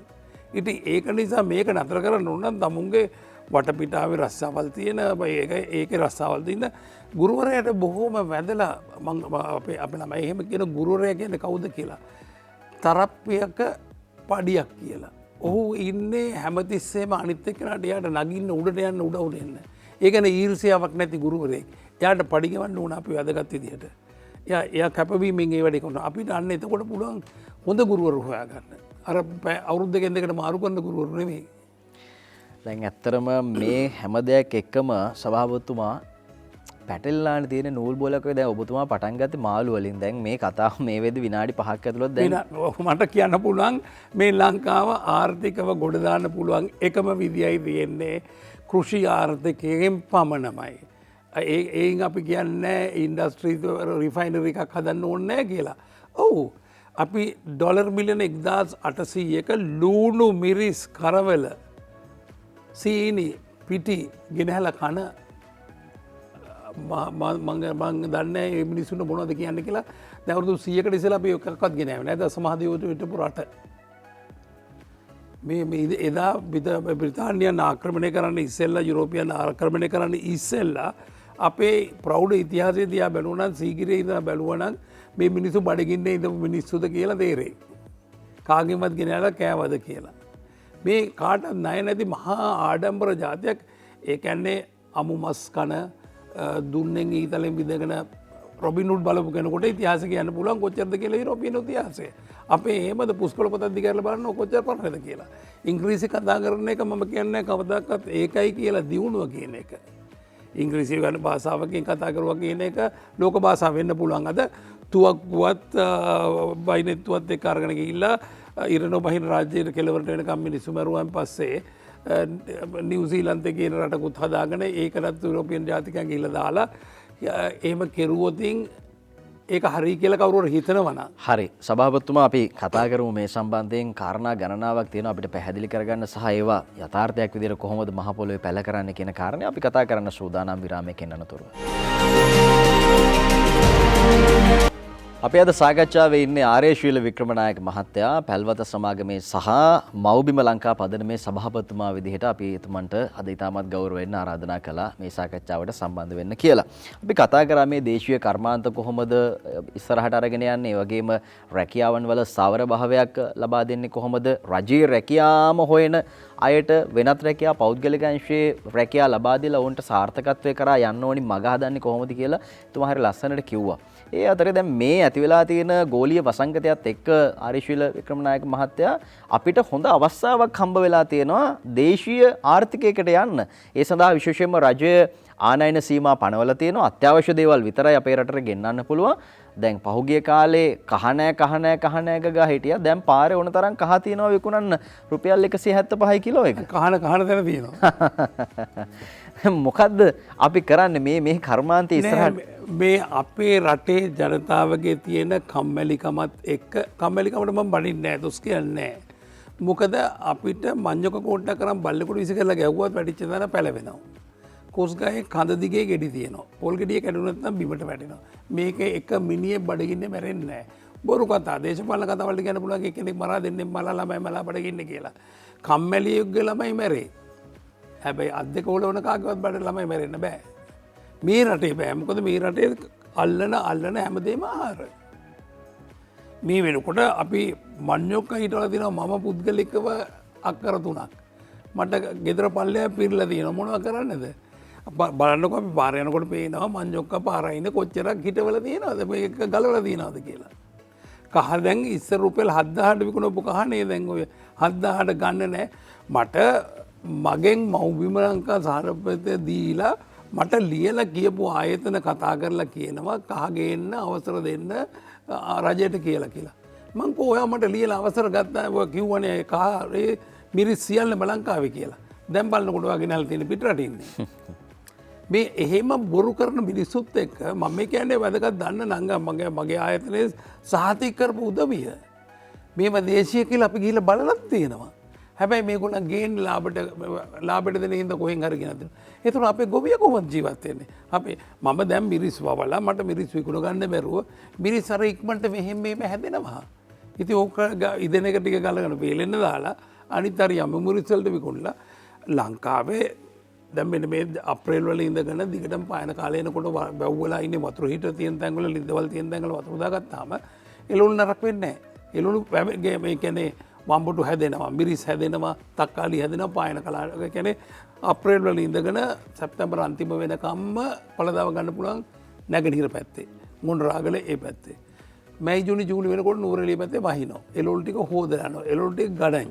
එතකොට අපි මේ වෙනකොට මම මේ කෘෂිකර්මයටත් එක්ක කියන්නේ කෘෂිකර්ම කට්ටියට මම කියලා තියෙනවා. ඒගොල්ලන් මේ මිනිස්සු යටයි හදාගෙන ලේසි වෙලා ඉන්න ඕන හැම ආයතනයකම. අපි මම ඉන්නවා විශ්වවිද්‍යාල ප්‍රතිපාදන කවුන්සිල් එකේ කෘෂිකර්ම හා දේරි මේකේ. කියපුවාම කියන 1900ක් විශ්වවිද්‍යාලයට ඇතුල් වෙන්නේ නැහැ. අනිත් කට්ටිය කරන්නේ නැහැ. මේක මොනවද මොකද මේකට කරන්නේ කියලා මේගොල්ලන්ට කරන්න රස්සාවල් ඕනේ තරම් තියෙනවා. මම කියන්නේ මේකට පෙන්ෂන් එක දීලා මේගොල්ලන්ට රස්සාව දීලා මේගොල්ලන් මේකට කැඳලා රටේ නිෂ්පාදනය කරලා අතිරික්ත කියන්නේ අපි ටින් මාළු පිටරට යවන්නම ඕනේ. අවුරුදු 2කදී යවන්න පුළුවන්. එතකොට මංජෝකනම් අපිත් දැන් හදනවා බබනවා ඒක පිටරට යවන්න තමයි යවන්නේ. ඉතින් මේ කෘෂි භෝග පිටරට යවන්න කියන්නේ තේකොළ අපි යවනවා. පොල් තෙල් මම 1970 වැඩට එනකොට කොටහේනේ තිබුණා විශාල ටැංකි 4ක් කහබරක ඇතුලේ. ඒකට මුළු ලංකාවෙම තියෙන බෞසර ඇවිල්ලා ඉවරලා තෙල් ගහනවා. ඒකේ තෙල් පැටකුවා ඉන්දියාවට. ඒ පයිප්ලයින් එකේ නැව්වලට තියෙන දේවල් ගෙනිච්ච. අපි දැන් වෙනකොට ඒකට ගහනවා කටු පොල් තෙල් ගෙනල්ලා වෙන රටවල් වලින් ආපහු මෙහෙට කොළඹට. එහෙම කොහොමද උනේ? පොල් ගස් කප ගියා. පොල් ගස් කපපු කට්ටිය දැන් ඒක හිරගෙවල් වල ඉන්නවා. ඒ ඉස්සර කැලණිකාගේ කෙළවරේ ඉඳලා හලාවතට යනකම් පොල් ගස්. දැන් මොකක්වත් නැහැ, කඩවලු මේවයි විතරයි. ඒවයි ඔක්කොම තියෙන්නේ පිටරටින් ගෙන අප කොට විකුණන්න. ඉතින් මේ ආර්ථිකය කඩාගත්තේ අපි. ඒක තමයි මම හිතනවා මේ වෙලාවේ රජයක් තියෙනවා, ජනාධිපති කෙනෙක් ඉන්නවා කෘෂිකර්මයට රටට ආදරේ. මම හිතනවා මේ වෙලාව අපි ඒක ප්‍රයෝජන ගන්නම ඕනේ කියලා. ඔබතුමා මේ මම මේ අහන ප්‍රශ්නෙත් එක්ක ඇත්තටම පොඩ්ඩක් කේන්ති ගන්න එපා, තරහ ගන්න එපා. ඔබතුමා හරිම ලස්සනට කතා කරනවා. සංකල්ප ගණනාවක් හරිම ලස්සනයි ඔබතුමා කියන විදිහට. හැබැයි දැන් ඔබතුමාගේ නිෂ්පාදනය ගත්තහම පැල්වත්ත කිරි පැකට් එක මිනිස්සුන්ට ඕන විදිහට ගන්න නෑනේ කඩේ. ගන්න මගෙන්. මෙන්න මේක තමයි ප්‍රශ්නේ. අපේ කඩේ මුදලාලිලට තමයි මම කියන්නේ. අපි සීනි කිලෝ එකක් විකුණුවොත් සත ගාණයි හම්බෙන්නේ. හාල් කිලෝ එකක් විකුණුවොත් සත ගාණයි නැත්නම් රුපියලක් ලාභය හම්බෙයි. හැබැයි පිටරටින් ගෙන කිරිපිටි පැකට් එකක් විකුණනකොට කඩේ මුදලාලි ඉන්න රුපියල් 100ක් එයාගේ කඩේ මුදලාලිට. නැත්නම් එයාට විකුණන්න බැහැලු. අපි දැන් රණ්ඩු කරගෙන ඒක 35ට බස්සලා 25ට බස්සලා ඕක රුපියල් 5ට ගේන්නම ඕනේ. ඇයි අපේ රටේනේ අපි හදන්නේ? දැන් රුපියල් 100ක් හම්බෙනවා විකුණන එක. වත් ගෙව්වා, අපේ අම්මත් ගෙව්වා, හැමෝම ගෙවුවා රුපියල් 100ක් මෙච්චර කාල. කොච්චර මෝඩද බලන්න මේ රටේ මිනිස්සු. රුපියල් මෙතන එකම රාක්කේ තියෙන කිරිපිටි පැකට් එකට රුපියල් 100යි, හාල් කිලෝ එකට 750යි, සීනි කිලෝ එකට 750යි. කඩේමියට. කඩේ මුදලාලිට ඒක දුන්නේ නැත්නම් කඩේ මුදලාලි විකුණන්නේ නැහැ. මට දැන් කියනවා සුපර් මාකට් වලින් එකක් ඇර 112ක් දුන්නේ නැත්නම් විකුණන්නේ නැහැ. මං කිව්වා තියාගන්න කියලා, මම විකුණ ගන්න කියලා. මගේ උණු කැවුම් වගේ හත් දෙන්නත් තරමට ටොන් 20ක් හැමදාම මාකට් එකට දානවා, හැමදාම යනවා. ඒත් මදිනේ ඉතින්. ඉතින් මදි කියන්නේ රටට අවශ්‍ය ප්‍රමාණය ඕගොල්ලෝ ගිහිල්ලා මදි කියනවා නම් ඔබතුමාම බලන්න ගිහිල්ලා ඕනේ සුපර් මාකට් එක. දේශීය එළදෙන්නුන්ගෙන් ගන්න කිරි ටෙට්‍රා පැක් වල කොච්චරක් රාක්කවල තියෙනවද කියලා. ලංකාවට බැස්සි හැමදාම කිරි දෙන ගමන් ලීටර් 10 ගණන් තියෙන රාක්කවල අපි දකින්නේ නැහැ ගේට්ටු ගාව හිටන් හිටියොත් පැය දෙක තුනකට එක බෝතලයක් අත එළියට යනවා. එහෙනම් කිරි තියෙනවා මේ රටේ නාන්න. මේ එන මාසේ ජූනි ජූලි වෙනකොට ගඟ දිගේ යවනවා. මේ රටේ කිරි නැහැ කියන්නේ කිරි ගේන්න අපිට නීතියක් හදලා තියෙනවා 115කට බදු දාන්න තහනම්. අපිට ඉන්දියාවට හැමෝටම නිදහස් දෙනකොට ඉන්දියාවෙන් ගන්න දීපු නීතියක්. අදත් ඒකම තමයි අපිට පවතින්නේ. ඒක නිසා අපිට තියෙන අර ජපාන මිනිස්සු කෙරුවා වගේ ජපාන මිනිස්සුන්ව ඇමරිකාව කොටු කරලා දැම්මම මැරියන් කියලා ඒගොල්ලන් අමුඩ ගාගෙන බැලලා කුඹුරේ වී වගා කෙරුවා. ඒකෙන් ජපාන් බෝනික්කෝ හදලා කාර් හදලා ලෝකේ තියෙන දියුණුම රටක් වුණා. මොනවා නිසාද? කෘෂි කර්මය කරලා වී වගාව කරන නිසා. වී වගාව කරන නිසා ඒ මනුස්සය ගොඩ ආවා. අදත් මේ ඊයේ පෙරේදා මේ කොරෝනා එක නිසා වී වගා කරන්න බැරුණා. යාගේ අර්ධය කඩ වැටුණා. ඉතින් ඒගොල්ලන් කන්නේ ඒගොල්ලන්ම වී විතරයි. ඒගොල්ලන් හාල් විතරමයි කන්නේ. හාල් වලින් සාකේ හදනවා. බොන්න වේද මධ්‍යසාරය හදා ගන්නවා. ෂෝට් ඊට්ස් ඔක්කොම හදන්නේ ඒකේ. වෙන මොනවත් කන්නේ හොඳ අදහසක් මේ හොඳ මේක උදාහරණයක් තේරුම් ගන්න ඕන නම් හැදෙන්න ඕන නම් අපිට රටක් හැටියට නැතුව ñැක් බෑ කියලා ඉවරලා මේක හැමදාම නෑ බෑ කියලා හරියන්නේ. yes we can කියන එකේ තමයි අපි ඉන්නේ. අපි කරලා පෙන්නලා කියලා ඉන්නේ. නෑ බෑ කියලා නෙමේ ඔව් අපිට පුළුවන් කියලා ඉස්සරහට යන්න ඕනි කියන එකයි එතුමා සඳහන් කරන්නේ. ඉතින් මේ කාරණේ අපි බලමු ඉස්සරහට සීළු දෙනා රටක් විදිහට එකතු වෙලා මොන විදිහටද මේ වෙනුවෙන් දායකත්වය ලබා දෙන්නේ කියලා. බොහොම ස්තුතියි පැල්වත්ත සමාගමේ සහ මව්බිම ලංකා පදනමේ සභාපති ආරේශීල වික්‍රමනායක මහත්මයා අද දවසේදී සම්බන්ධ කරගත්තේ. එහෙමනම් අපි අදට සමුගන්නවා වීකෙන්ඩ් සන්ෂයින් වැඩසටහනෙන්. ලබන සතියේ නැවත වතාවක් හමු මේ බලාපොරොත්තුවෙන් ඔබ නිවැරදි සෞඛ්‍ය ආරක්ෂණ ක්‍රමවේද අනුගමනය කරන්න. විශේෂයෙන්ම නත්තල් මේ වෙනද වගේ ලොකෝ නිදහසක් හිතේ තියාගෙන අපි නත්තල් සමරන්න ගියොතින් ප්‍රශ්නයකට යන්නයි සිද්ධ වෙන්නේ අනාගතේ. හැමදාම ඉදිරි කාලය තුල නත්තල් ඒ නිදහස ඇති කර ගන්න අපි සියලු දෙනා වගකීමෙන් වැඩ කරමු. සුබ දවසක්, නිරෝගී සතියන්තයක් ඔබට.